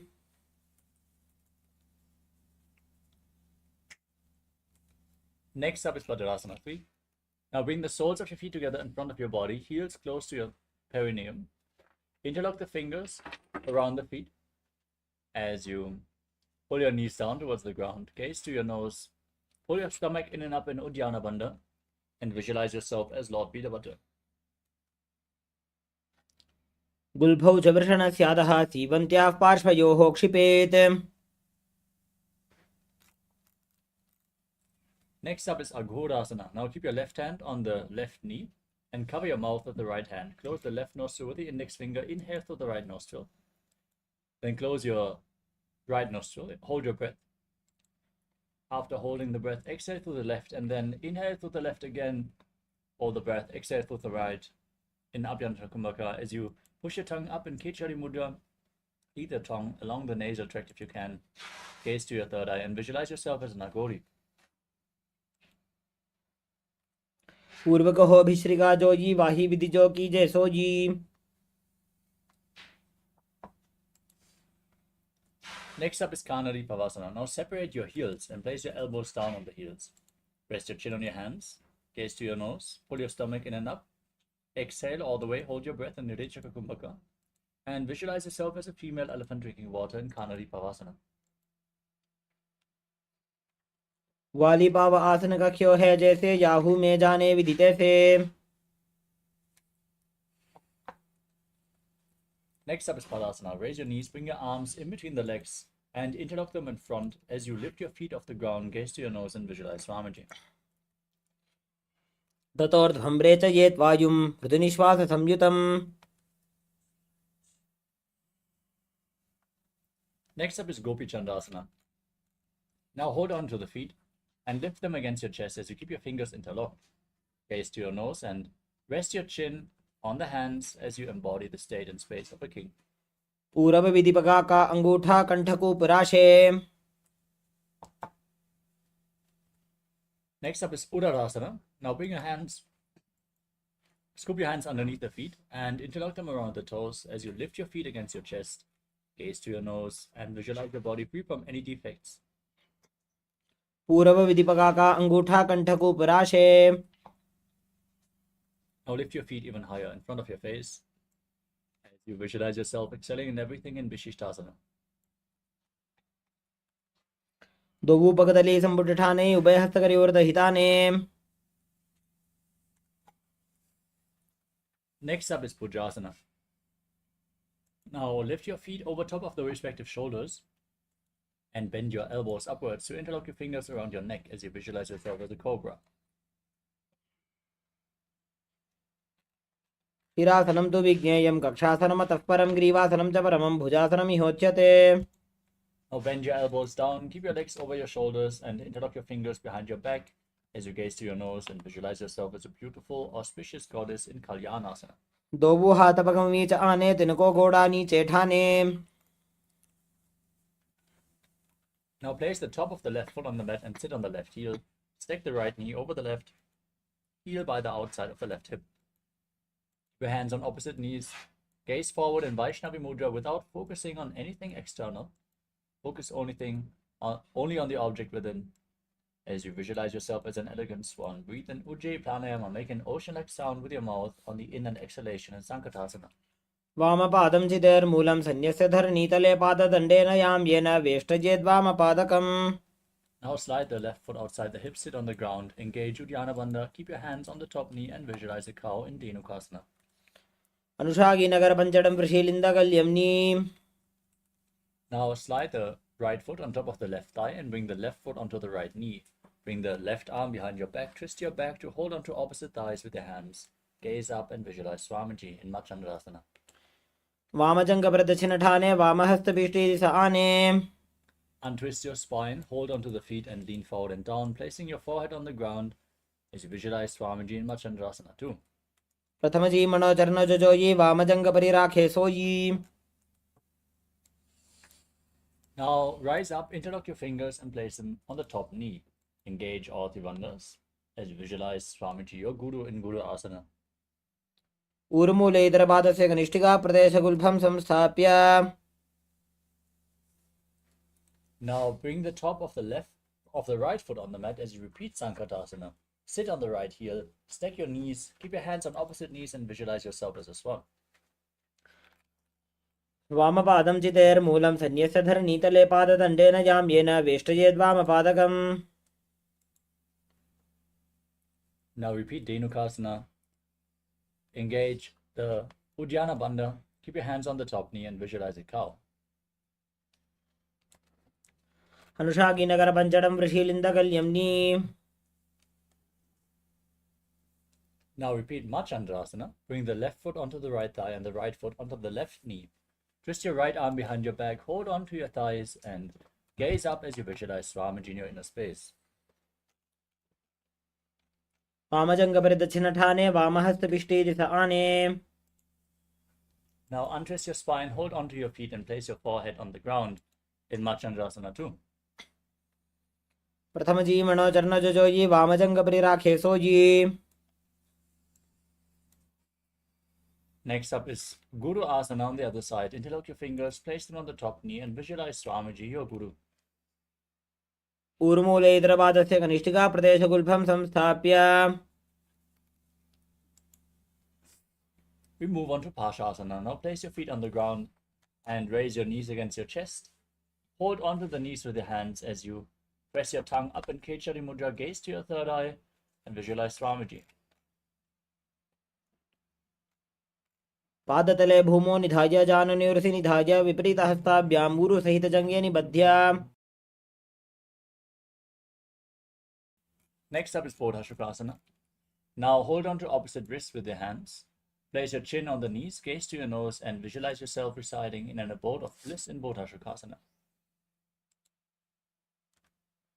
दो भूपगतली भूपरिधरे कूर्माहिली ऐसे करे. Next up is Kurakatasana. Now bring your hands below the knees, hold on to opposite elbows, gaze to the nose, and visualize Swamiji. दो भूपगतली भूपरिधरे कूर्माहिली ऐसे करे. Now keep your hands underneath the knees, holding onto the elbows. Cross the right ankle over top of the left, toes pointing up.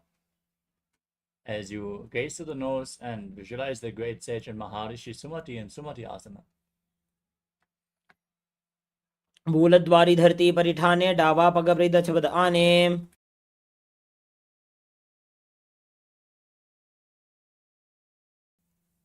Next up is Dandasana. Now extend your legs out in front and raise your arms up above your head. Interlock your fingers with the wrists pointing outwards as you engage all Tribandhas. Gaze to the nose and visualize Swamiji in Dandasana. इदानीं गर्भिणीनां योगाभ्यासो यथा लघु सुखप्रसवलाभाय प्रोच्यते प्राक्तने पथि. Now lean forward and down. Hold on to the big toes, the Prana Mudra. As you bring your head to the knees, breathe in Nadi Shodhana. Inhale through one nostril and exhale through the other alternatingly without the support of your hands. As you visualize Swamiji in your inner space in Adambasana. दो पग मिलिवा पसारी पगा का अंगूठा पकड़ी लटकोड़ा लगावे. Next up is Pidokasana. Now separate your feet and slightly raise your knees. Bring your arms underneath the shins and hold onto the soles of your feet from the outside. Gaze to your third eye as you visualize Swamiji in your inner space. प्रथम बैसी दो पाव पसारी कचक उर्द को कुरडो डारे. Next up is Jalandhari Pavasana. Join the soles of your feet and bring your arms underneath the shins. Keep your palms facing up, elbows on the ground, and rest your face on the heels. As you gaze to your nose, visualize Swamiji in your inner space. दो वेड़ी में लिखे दीजिए हाथ पसारी. Next up is Urdhva Paschimottanasana. As you keep your legs extended,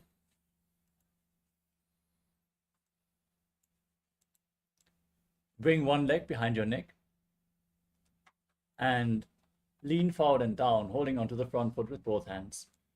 As you visualize Swamiji in your inner space, breathe in Pratyahara Pranayama. Visualize that the prana within your body is flowing upwards through the 9 points as revealed by Mahadeva. पश्चिमतानवत् संस्थितिं कृत्वा एकं पादं ग्रीवायां धृत्वा तिष्ठेत्. Now lean back with the leg behind your neck. Hold onto the foot with the opposite hand. Gaze to your nose and visualize you are infinite, endless, eternal in Anantasana. उत्तानशयनी एकैकं पायी ग्रीवायां विन्यस्य. Next up is Ankushasana. Now roll onto the side of the hand, holding onto the foot as you gaze to your nose and feel in complete control. उत्तानशयित एकैकं पादं ग्रीवायां कुर्वन्. Next up is Tridushasana. Lay on your back and pull your knees towards your chest. As you encircle your legs with your hands, rock your body from side to side and visualize Swamiji in your inner space. उत्तानशयनं जानुनी हृदये पष्टम्भा जङ्घासहित उरूनि करद्वये बद्ध्वा. Now repeat Urdhva Paschimottanasana on the other side. Now lean forward and down with the leg behind your neck. Hold onto the front foot. Breathe in Pratyahara Pranayama. Focus on the prana flowing through the 9 points of your body, which are the soles of the feet, the regenerative organs, the navel, the heart, the throat, the uvula, the center of the eyebrows, the top of your forehead, and the Brahmaranda, the crown of your head. पश्चिमतानवत् संस्थितिं कृत्वा एकं पादं ग्रीवायां धृत्वा तिष्ठेत्. Now lean back with the foot behind your neck. Hold onto the foot as you gaze to your nose and visualize you are infinite. उत्तानशयने एकैकं Pai ग्रीवायां विन्यस्य Now roll onto the side with a hand holding onto the foot. Gaze to the nose as you feel in complete control in Ankushasana. उत्तानशयित एकैकं पादं ग्रीवायां कुर्वन् Next up is Yoga Nidrasana. As you lay on your back, one by one, lift your legs up behind your neck and then interlock your fingers behind your back. If you can't lift your feet behind your neck, you can cross them in front of your body, pull them towards your chest or bring them over your shoulder. Then gaze to your nose and visualize Swamiji in your inner space. पादाभ्यां वेष्टयेत् कण्ठं हस्ताभ्यां पृष्ठबन्धनं तन्मध्ये शयनं कुर्यात् योगनिद्रा सुखप्रदा. Now bend your elbows upwards and interlock them around your neck as you gaze to your nose and visualize Lord Vishnu in Atmanamasana. आत्मा राम आसन प्रथम सुधोसो वे. Next up is Kochikasana.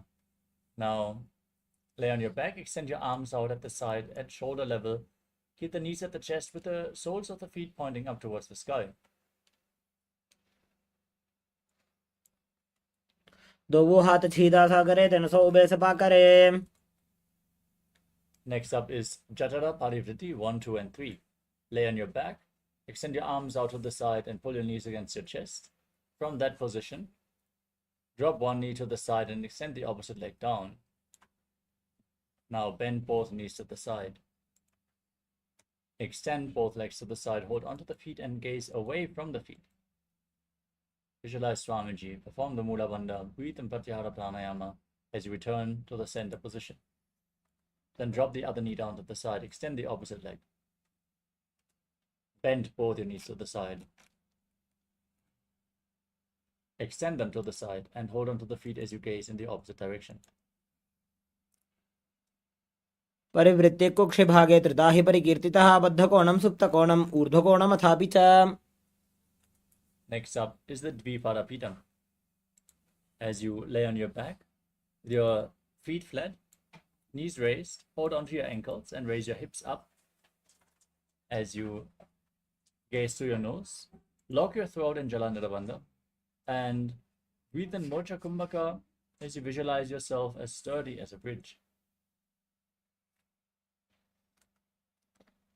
प्रतिक्रियायुतं द्वन्द्वपीठः सर्वबलप्रदम्.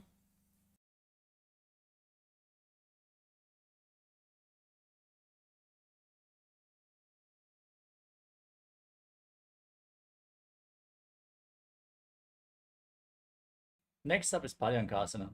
From the same posture, now bring your hands over top of your shoulders, fingers pointing towards your feet. And then lift your entire body off the ground. Push your hips up high. As you breathe calmly through your nose in Sahaja Kumbhaka, visualize yourself as sturdy as stone furniture. उत्तानशयनमस्ततलाभ्यां भूमिमष्टभ्य पादतलाभ्यां भूमिं धृत्वा. Lower yourself back down and pull your knees towards your chest as you place your hands on the respective shoulders and move your hips in a circular motion. Visualize yourself as a dog playfully rolling around on its back in Shvotanasana. शवत् शरीरं संस्थाप्य जानुनी सम्मील्य नाभौ वाणिज्य. Next up is the Viparita Kalani. Now place your arms flat on the ground and then raise your legs up high. Point your toes towards the sky. As you breathe in Mocha Kumbhaka with Jalandhara Bandha and Mula Bandha engaged and move your legs in a circular motion as you visualize Swamiji in your inner space. भूतले सशिरो दत्त्वा खेनये चरणद्वयं विपरीतकृतिश्चैषा सर्वतन्त्रेषु गोपिता. Now stop the movement of your legs. Point your toes up. Be stable and sturdy in Viparita Karani too. Karni विपरीताख्या सर्वाधिव्याधिनाशिनी नित्यमभ्यासयुक्तस्य जाठराग्निविवर्धनी. Now drop your toes down over top of your head, touching the ground as you interlock your fingers behind your back. Push your hands into the mat and visualize yourself as a plow in Langalasana. नरकासने स्थित्वा नासिकाप्रदेशे भूमौ पादपृष्ठे स्थाप्य. Now raise your arms over top of your head and hold on to the feet. As you breathe in Jalandhara Bandha, visualize Lord Paramashiva and internally chant Om Nityananda Paramashivoham as this is one of the 84 asanas revealed directly by Lord Paramashiva himself, Shaita Paschimatanasana. तानं शयित्वात् कुर्वीत शयितपश्चिमतानकम्. Next up is Supta Konasana. From the same position, now separate your feet. Bring your hips over top of the shoulder level for balance as you visualize Swamiji in your inner space. परिवृत्ति कुक्षिभागे धृता हि परिकीर्तितः. We move on to Chakradasana. Bring your feet back together, hold onto your ankles, and then roll onto your back as you visualize yourself as a chakra, a wheel. शवासनस्तद्वौ पादौ कुर्यान् मस्तकतः परो व्युत्क्रमेण ततः शीघ्रम् एतत् सर्वस्य साधनम्. Next up is Supta Prasarita Parangushtasana. Now extend your legs vertically and hold onto the big toes in Prana Mudra. Visualize Swamiji breathe in Ujjayi Pranayama as you separate your legs wide to the side. Visualize Swamiji in Supta Prasarita Parangushtasana. उत्तानपादं क्रौञ्चं च मरीचिं वीरभद्रकं नटराजं त्रिकोणं च सुप्ताङ्गुष्ठप्रसारणे. Now join your feet back together. Hold onto the big toes above your body, arms and legs straight as you visualize Swamiji in Supta Parangushtasana. उत्तानपादं क्रौञ्चं च मरीचिं वीरभद्रकं नटराजं त्रिकोणं च सुप्ताङ्गुष्ठप्रसारणे.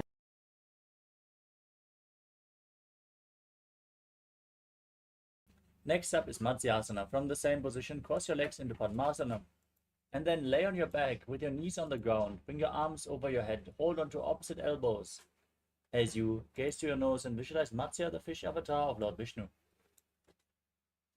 मुक्तपद्मासनं कृत्वा उत्तानशयनं चरेत् कूर्पराभ्यां शिरो वेष्ट्या मत्स्यासनं तु रोगः.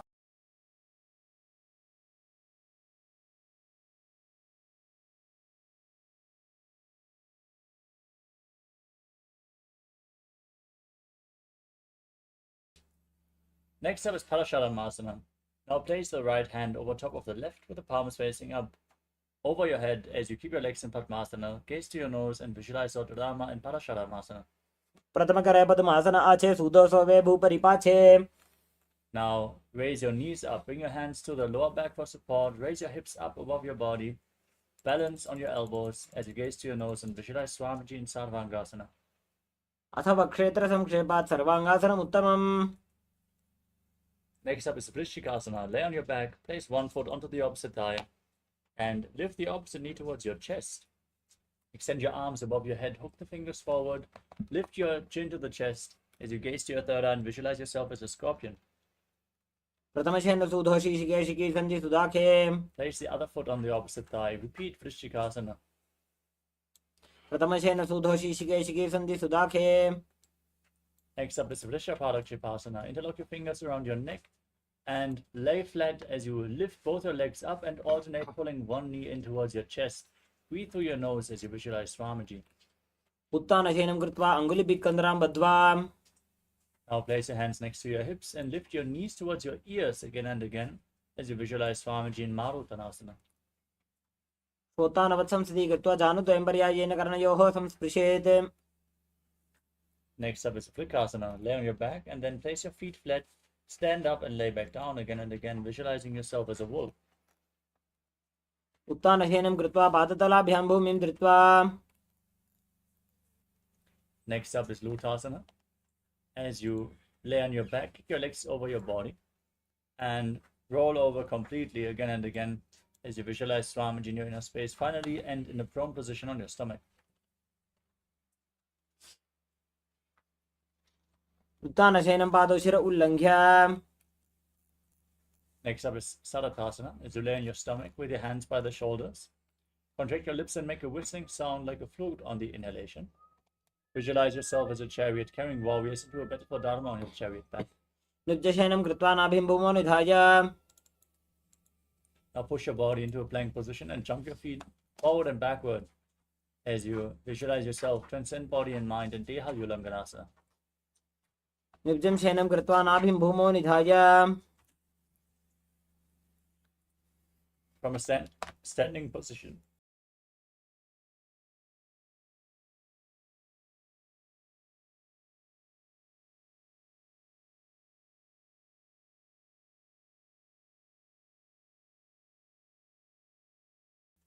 From a standing position, lean forward and down, place your hands on the mat, and walk around on hands and feet as you visualize yourself as a wise 60-year-old elephant in Jatyasana. अथ जात्यासनं वक्षे येन जातिस्मरो भवेत्. Next up is Loitika Karana. Now stand in Arimandi position. Heels together, toes pointing outwards, knees bent. Raise your elbows to the shoulder level and rotate your arms around your body as you move your head in all directions.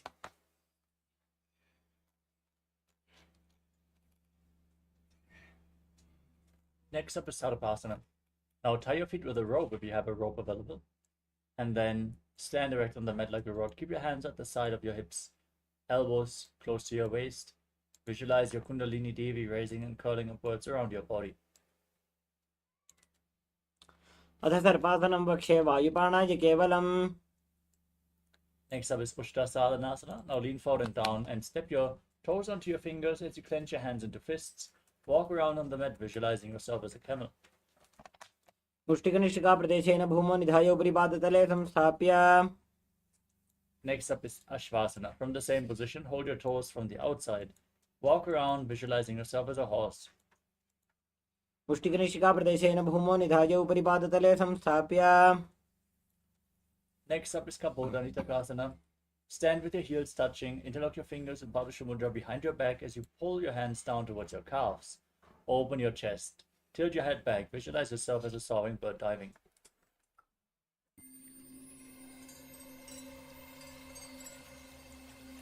I welcome you all with my love and respect.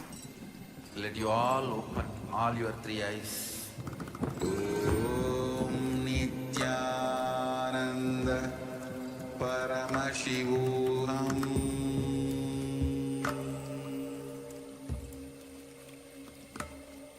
Om Nithyananda Paramashivoham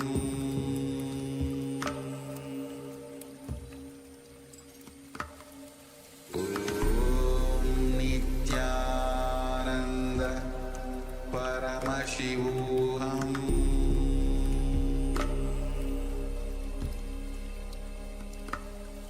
Om Nithyananda Paramashivoham Om Nithyananda Paramashivoham.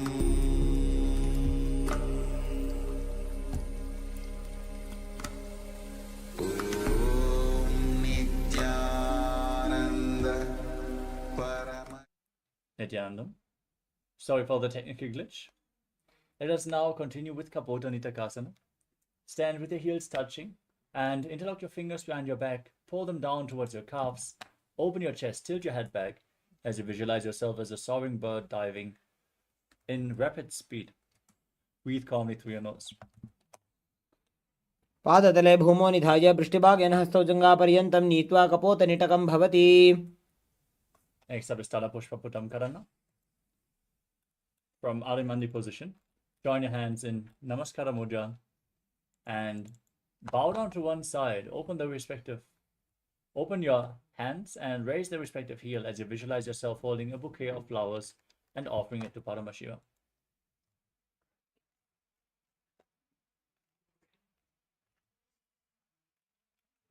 Next up is Khadgasana.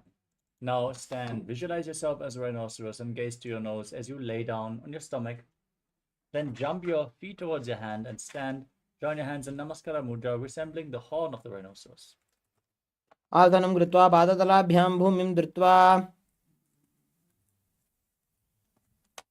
Next up is the Uttanottanam. Now hold weights and squat down and stand back up again and again as you gaze to your nose and visualize Swamiji in your inner space. सरलं स्थित्वा ऊर्ध्वं बाहु नयेत्.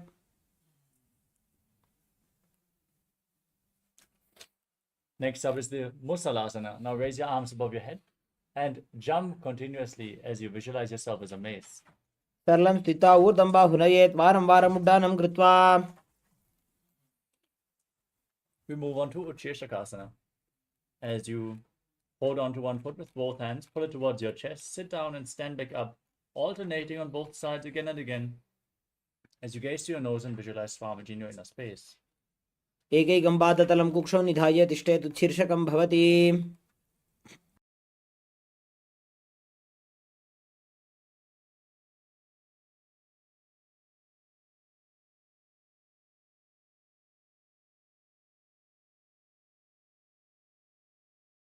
Next up is Parshvajanu Karana.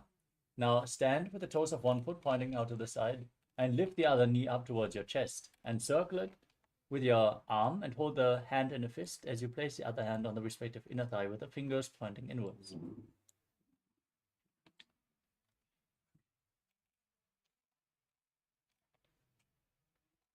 Next up is Tandavasana. Now hold on to weights and extend your arms out in front as you visualize yourself fiercely dancing as Lord Shiva. Lift one leg and sit down and stand back up on the other leg. एकेन पादेन स्थातव्यं ताण्डवासनं भवति. Next up is Brahmanasana. As you lift the left foot against the inner right thigh, keep the heel at the perineum and your hands relaxed by the side as you visualize Lord Brahma blessing you from within. ब्राह्मणासनमावक्षे यत् कृत्वा ब्राह्मणो भवेत्.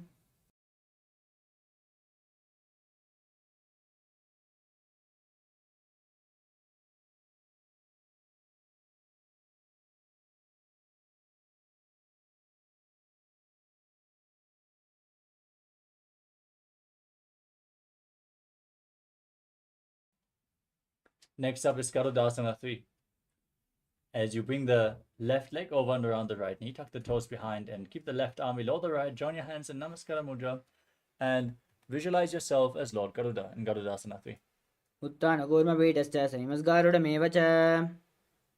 Next up is Ekapadasana. Now bring the left foot onto the right thigh. Keep your hands relaxed by the side as you visualize Swamiji in your inner space. दक्षाङ्घ्रिं वामपादस्य जङ्घोपरिनिधाय च. Next up is Dhuruvasana, the pulsar posture.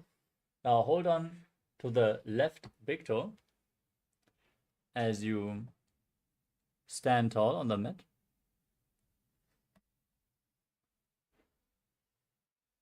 Then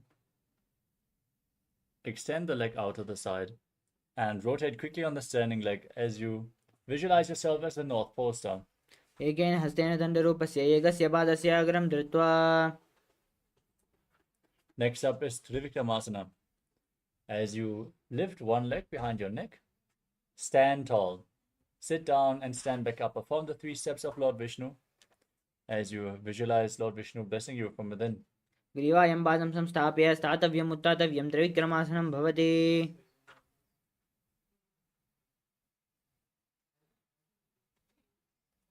Next up is Parshvajanu Karana on the other side. Now lift the other leg towards your chest and circle with your hand. Place the other hand on the inner thigh.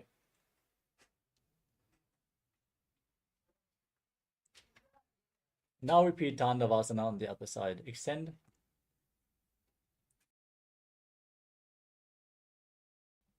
your arms and the other leg forward. Sit down and stand back up as you visualize yourself fiercely dancing as Lord Shiva.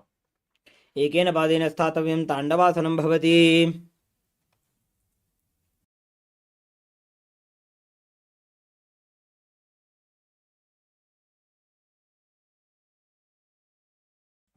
Next up is Brahmanasana on the other side. Pull the right knee up with the right foot against the left thigh.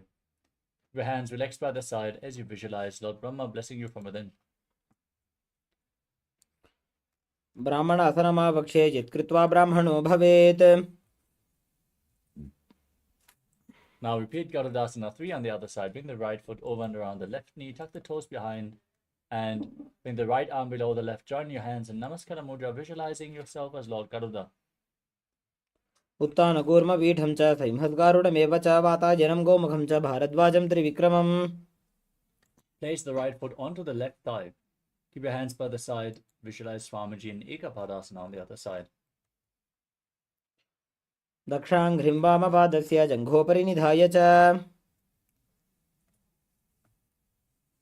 Now repeat Dhuruvasana, the pole-star posture on the other side. As you hold onto the right big toe, extend the leg out to the side and rotate quickly as you visualize yourself as the North Pole star. एकेन हस्तेन दण्डरूपस्य एकस्य पादस्य अग्रं धृत्वा Now repeat Trivikramasana on the other side. Lift the leg behind your neck. Stand tall, sit down, stand back up. Visualize Lord Vishnu blessing you. ग्रीवायां पादं संस्थाप्य स्थातव्यम् उत्थातव्यं त्रिविक्रमासनं भवति.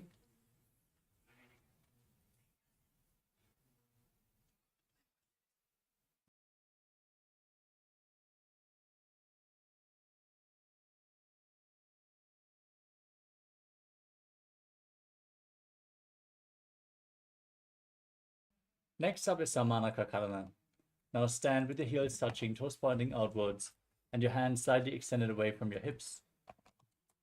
Breathe calmly. Point your fingers one by one. After this intense sequence of asanas, let us now get ready for the final 100 asanas of this sequence. Nithyanandam, we are on a mission to revive the Enlightenment civilization. If you resonate with our message and want to be part of us, be sure to like, share, and subscribe. And don't forget to click the bell icon.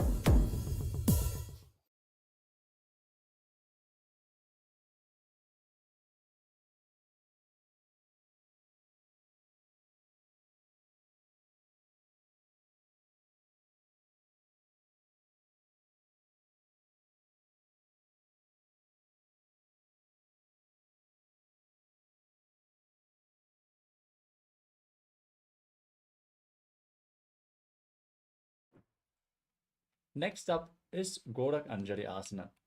Now squat down and bring your hands from the outside in between the two legs.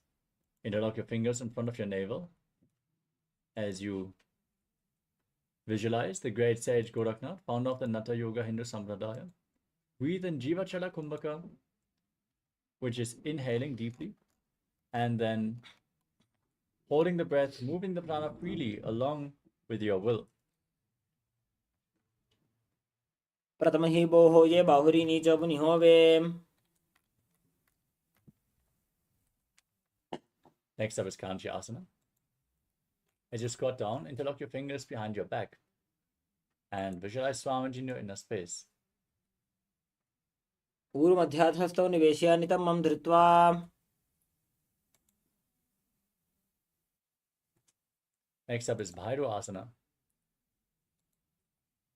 As you squat down with your heels together, look towards your navel and interlock your fingers around your lower back as you visualize Bhagavan Kala Bhairava, the Lord of Time. दो पग की थलिया की माहिली को और मिलाई.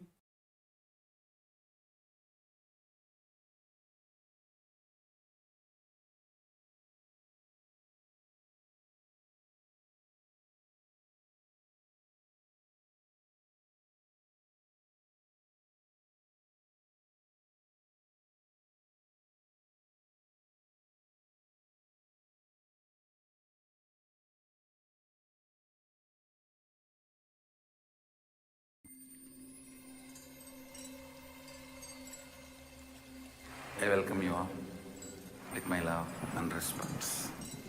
Let you all open all your three eyes. Om Nithyananda Paramashivoham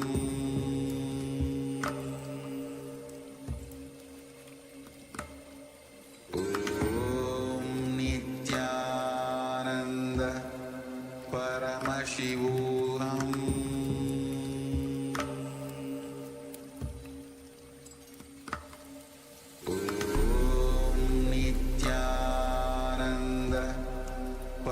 Paramashivoham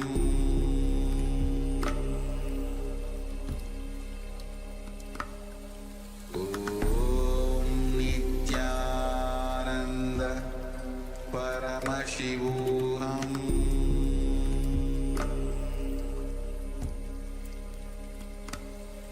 Om Nithyananda Paramashivoham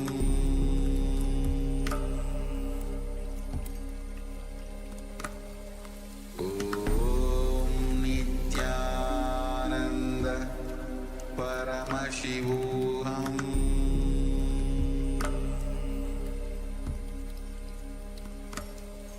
Om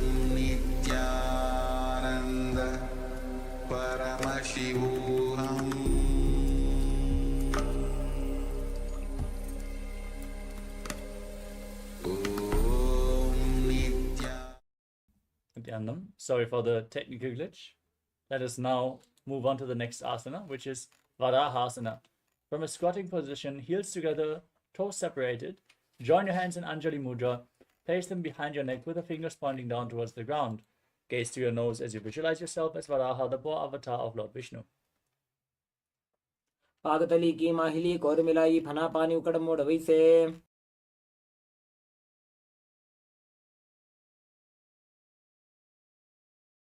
Next up is Paripitasana. Hold onto the big toes and raise your hips to the same level as your knees as you visualize Swamiji in your inner space.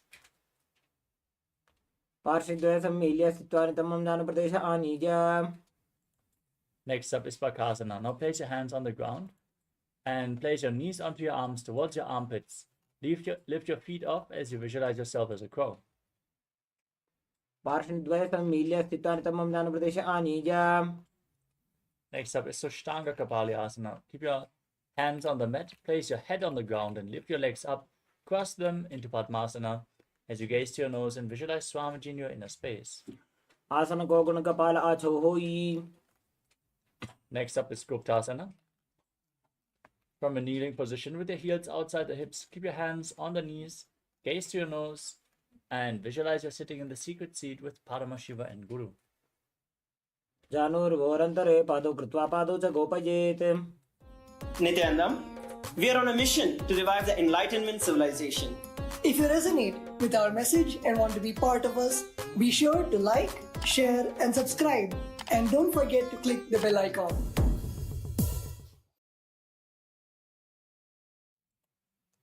The next asana is Vrikshasana 2.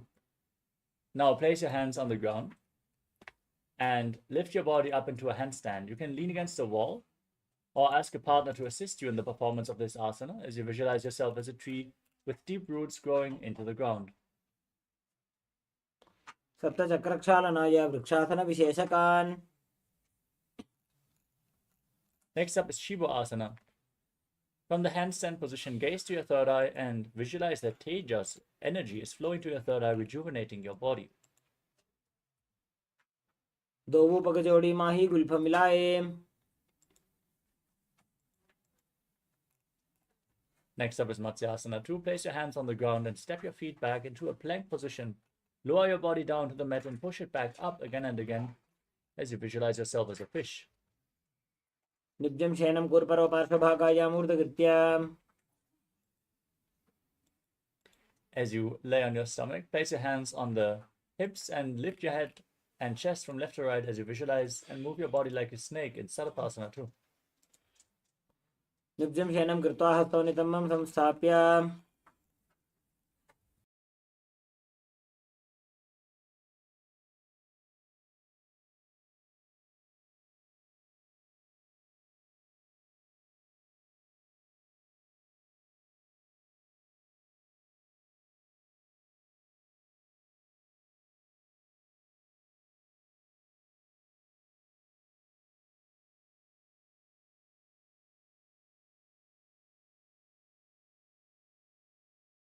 The next asana is Niralambanasana. As you keep your elbows on the ground in front of you, keep your hands in Padma Mudra, the lotus mudra, and rest your chin on your hands as you point your toes back, feel self-supported and completely independent. कराभ्यां भङ्गजं कृत्वा तिष्ठेत् कुर्परया सुधीः.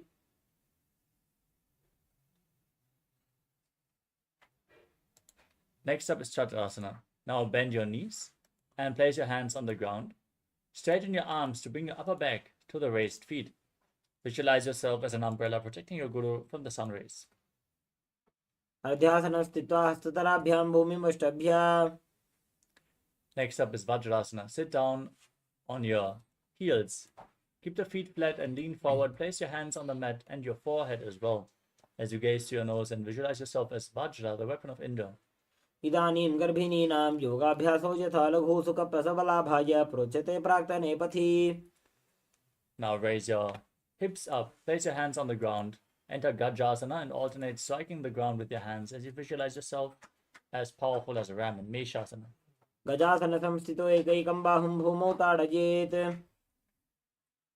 Next up is Ajasana.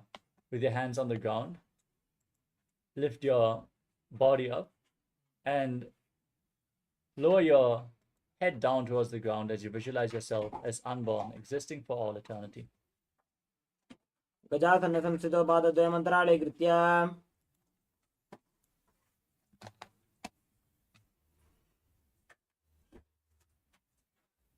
Next up is Dhanantarasana. In a kneeling position, hold on to the big toes and pull them towards your perineum. Then place your hands on top of the knees, gaze to your nose, visualize Swamiji and breathe in Ujjayi Pranayama. पूर्व विधि परिहाता की काकसी से फणा शरा मोड़ी. Now interlock your fingers in front and move your arms from left, right, up, down, in all directions. Give massage to the joints and muscles of your body as you interlock your fingers behind and repeat the movement in the Angamotanam, visualizing Swamiji. हस्तयोः अङ्गुलीर्बद्ध्वा हस्तयोर्मध्यात् सर्वङ्गं निष्कासयित्वा. Next up is Garudasana 4.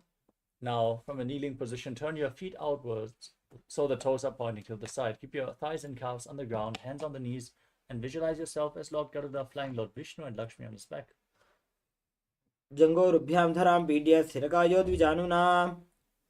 Now, join the soles of your feet and point the feet back as you spread your knees and hold onto your ankles. Place the front of your buttocks on the ground, gaze to your third eye, and visualize yourself residing in the blissful space of a temple. अथ वक्षे वीरनाथ आनन्दमन्दिरासनम्. Now overlap your feet and sit on the heels. Keep your hands underneath your knees as you press your tongue up flat against the top of your mouth in Mandukya Mudra. Pull your stomach in and up and visualize yourself as a frog in Mandukasana 2. पृष्ठं सम्पीड्य गुल्फाभ्यां जान्वङ्गे सबले आकृतिः. Next up is Narasimhasana. Now tuck your toes, sit on raised heels, and place your hands on the mat, thumbs touching. Gaze to your nose, stick your tongue out, and exhale forcefully again and again, visualizing yourself as Lord Narasimha, the lion man avatar of Mahavishnu, Narasimhasana. दो फणा पानी होए वैसे एड़ी दो गुदानी वैसे. With the toes tucked, sit on the heels and cover your mouth with your hands. Bring your thumbs underneath the teeth and close your mouth. Inhale through the right nostril, exhale through your mouth as per your capacity in Vishtaka Kumbhaka as you gaze to your nose and visualize yourself as Devi. दो बगा की एड़ी जोजी गोड़ा फनवाने अपनी होई. Next up is Makadasana as you gaze to your third eye.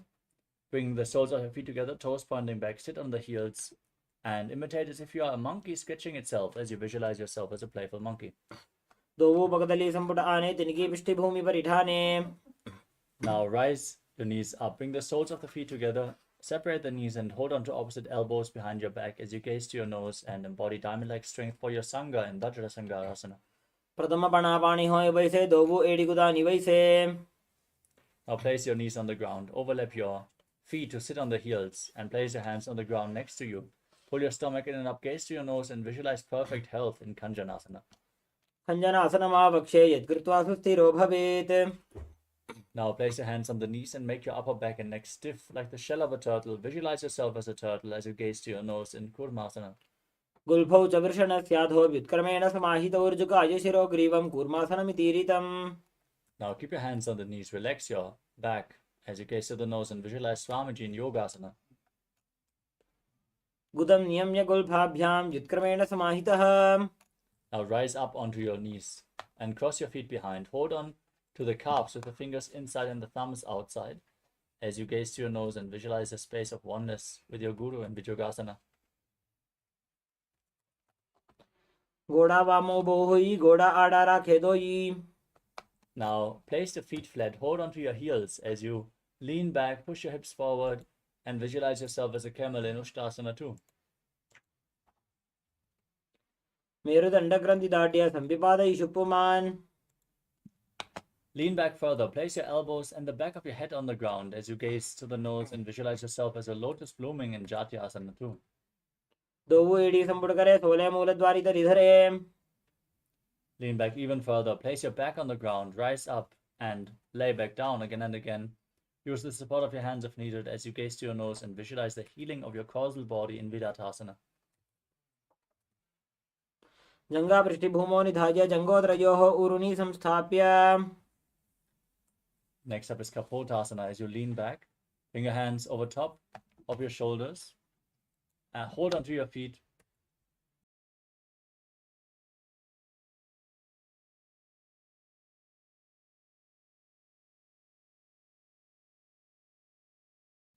Try to reach for your feet and bring your head in between the knees, in between the heels, as you visualize yourself as a beautiful dove. जंगा पृष्ठभूमौ निधाय जंगोत्रयोः उरुनि संस्थाप्य. Next up is Varasana. Now rise back up. Hold on to opposite arms as you stand on your knees with the toes tucked. Gaze to your nose.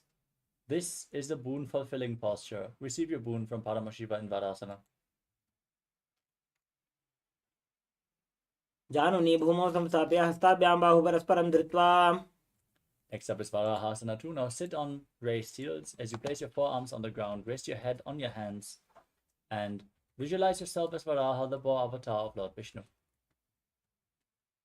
सूर्यं चन्द्रं भेदनानि आसनानि निगच्छते. Next up is Mundasana.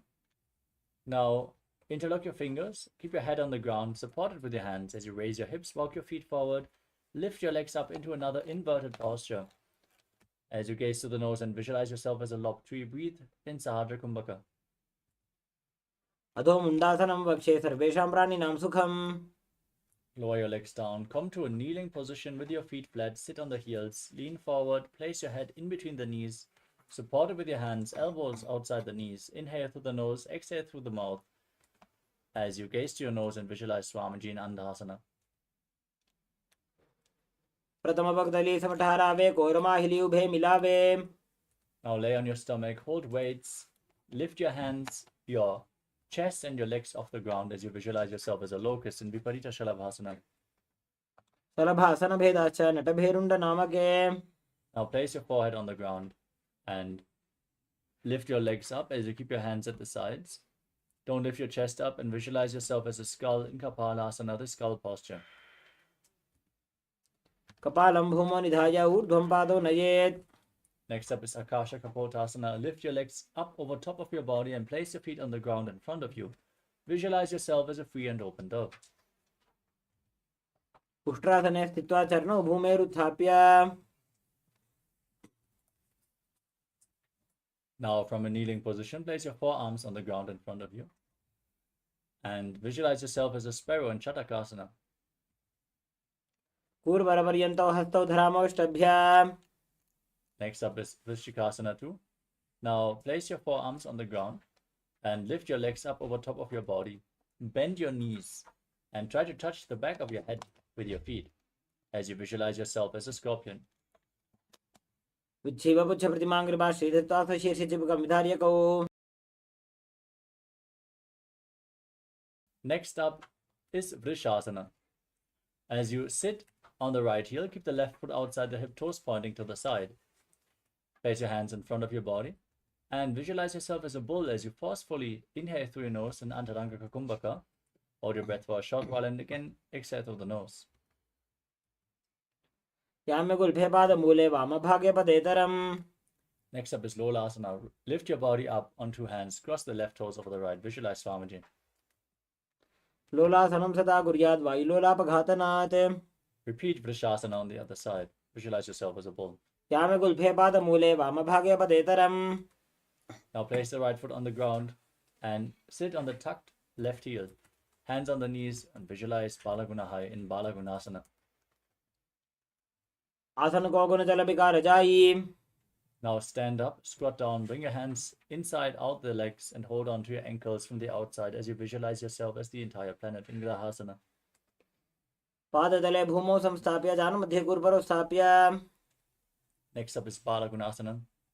Now sit on the right heel.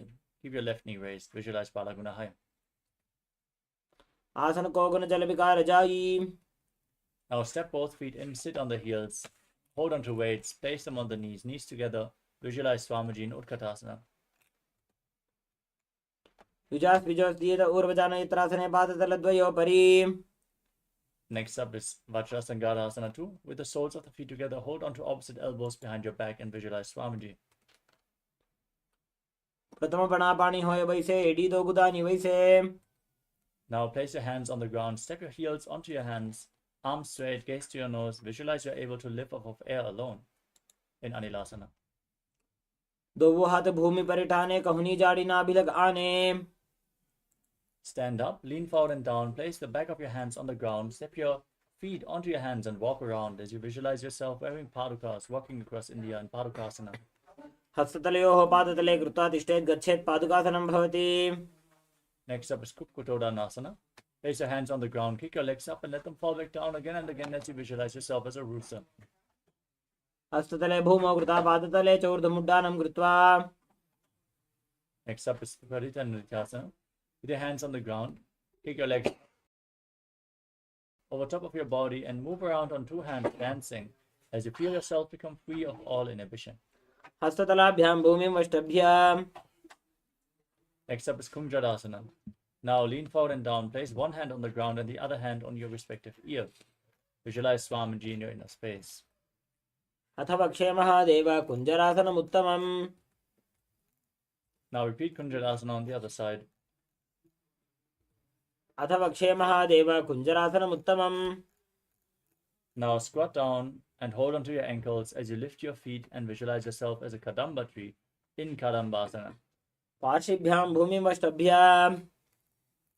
Now place your feet flat, knees against the chest, hands on the knees, and visualize excess vata being removed from your body in Pavana Muktasana. द्वयोः सुपादयोः पाणिं लात्वा सस्सनितम्बके. Next up is Chakrasana. Bring one leg behind your neck and lift your body off the ground. Extend the opposite leg forward as you gaze up and visualize yourself as a powerful source of energy in Chakrasana. पूर्वतानं चतुष्पादपीठं वज्रासनं तथा. Now hold on to the big toes and pull one foot towards your ear as you keep the other leg extended forward as you visualize yourself as a bow in Dhanurasana 2. पादाङ्गुष्ठौ तु पाणिभ्यां गृहीत्वा श्रवणावधि. Next up is Ashtavakrasana. Lift the leg over top of your shoulder. Hook the other foot over top. Extend your legs out to the side. And balance on your arms as you visualize yourself as a flying crane. वासिष्ठमथ कौण्डिन्यम् ऊर्ध्वकुक्कुटमेव च. Next up is Pranasana. Keep one foot flat, the opposite foot on the raised thigh. Keep the shoulder underneath the knee. Gaze to your third eye and visualize that you are immortal, able to exist solely on prana in Pranasana. एतत् प्रभेदं वक्ष्यामि करोति यस्य चामरः. Next up is Parshvamatsindasana.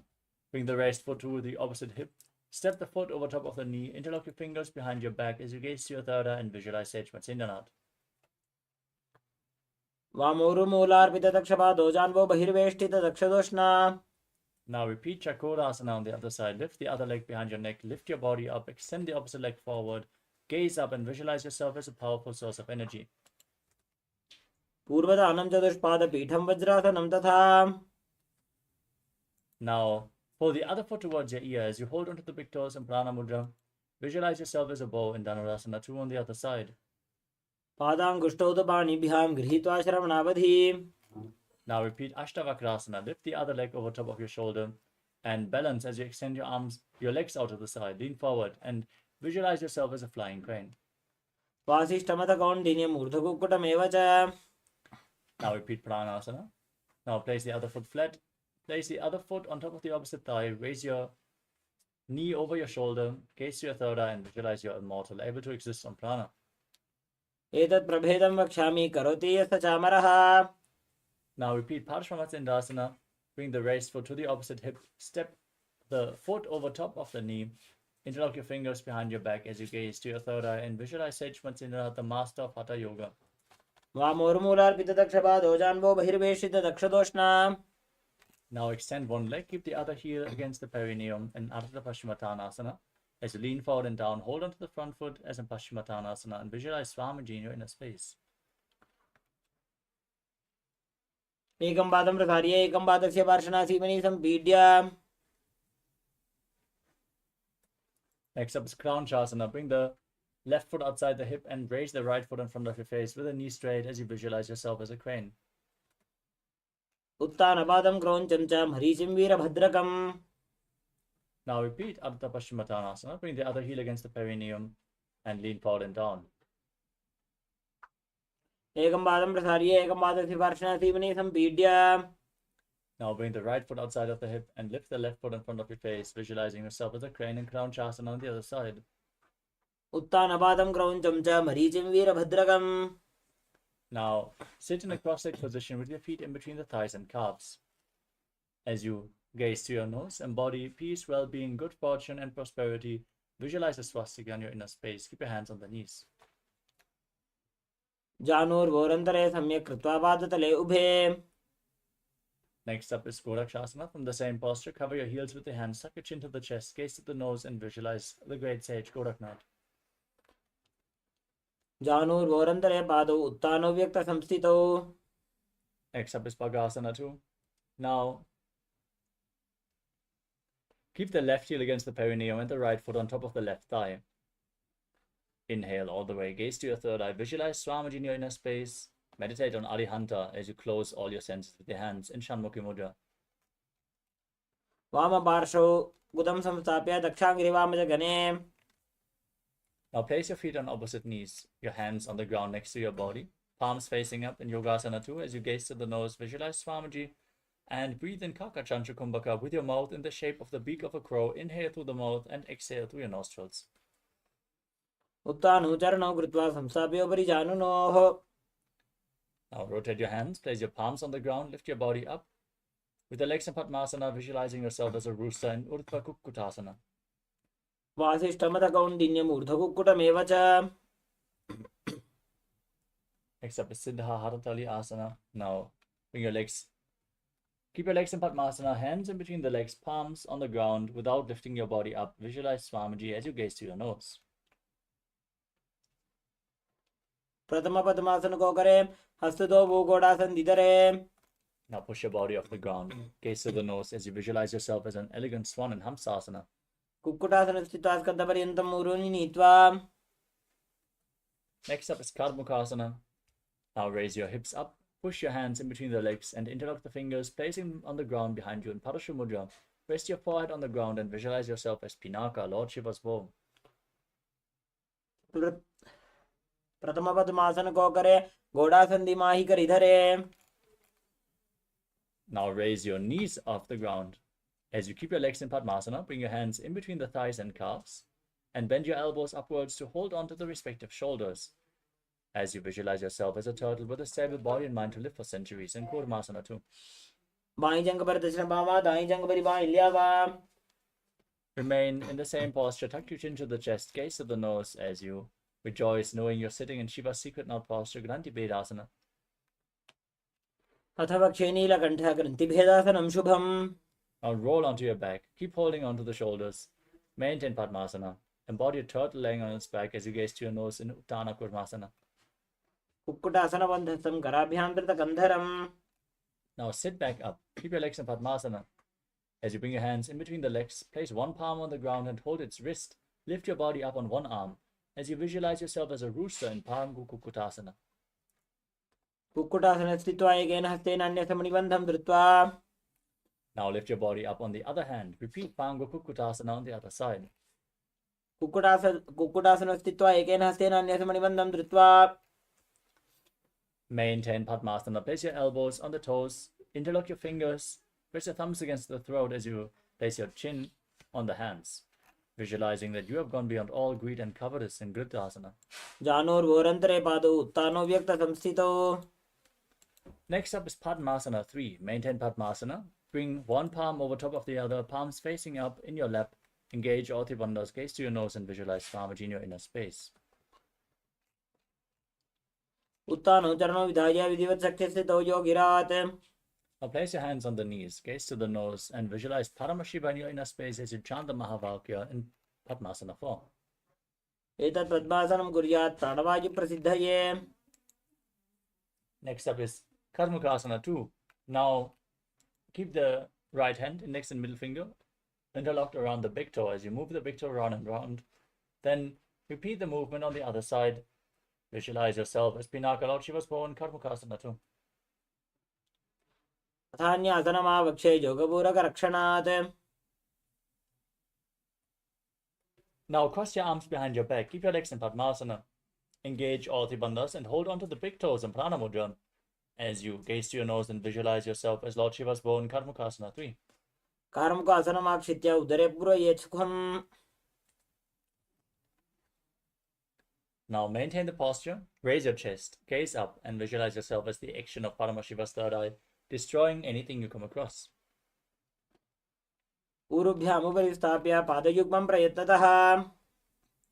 Now roll onto your back, keep your arms crossed behind, holding onto the big toes as you gaze to your nose, and breathe in Sahadra Kumbhaka as you visualize yourself as a snake in Nagrasana. प्रथमवद्मासन को ठाने दो वो हाथ पाछाने आने. Free your arms and legs, pull your knees towards your chest, encircle them with your arms.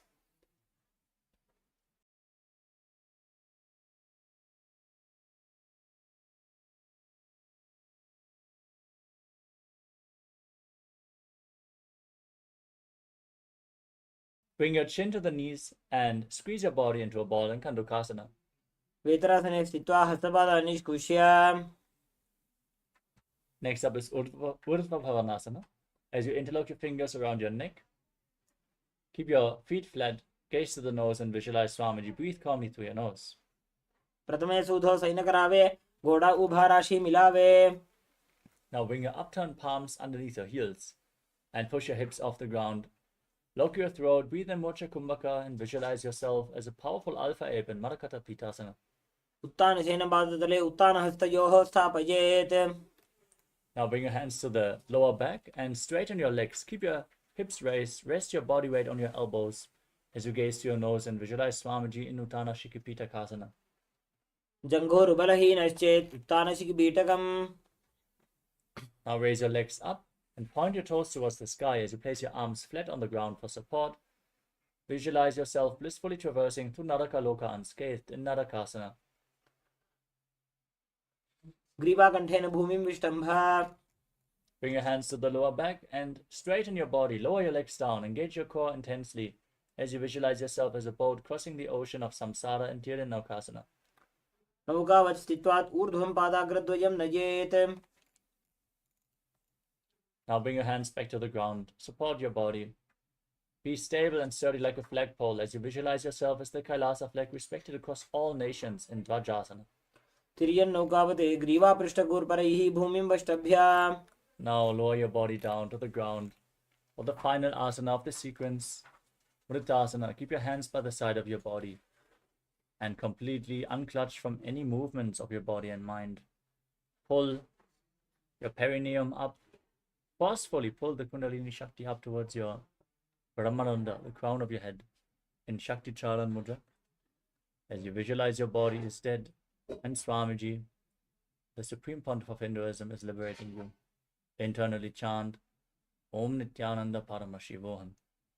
उत्तानं शववद्भूमौ शयनं तोषवासनं शवासनं श्रमहरं चित्तविश्रान्तिकारणम्.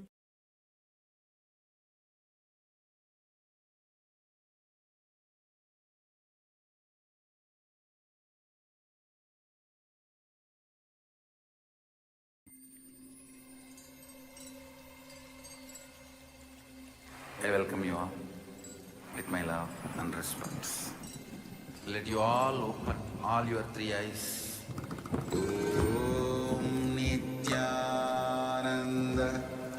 Paramashivoham.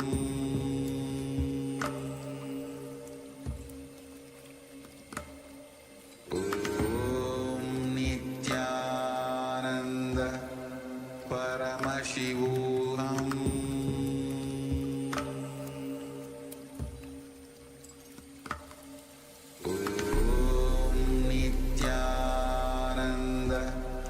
Paramashivoham.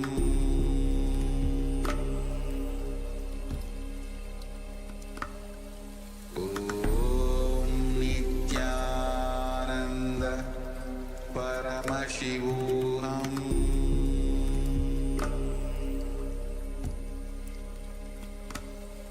Om Nityananda Paramashivoham.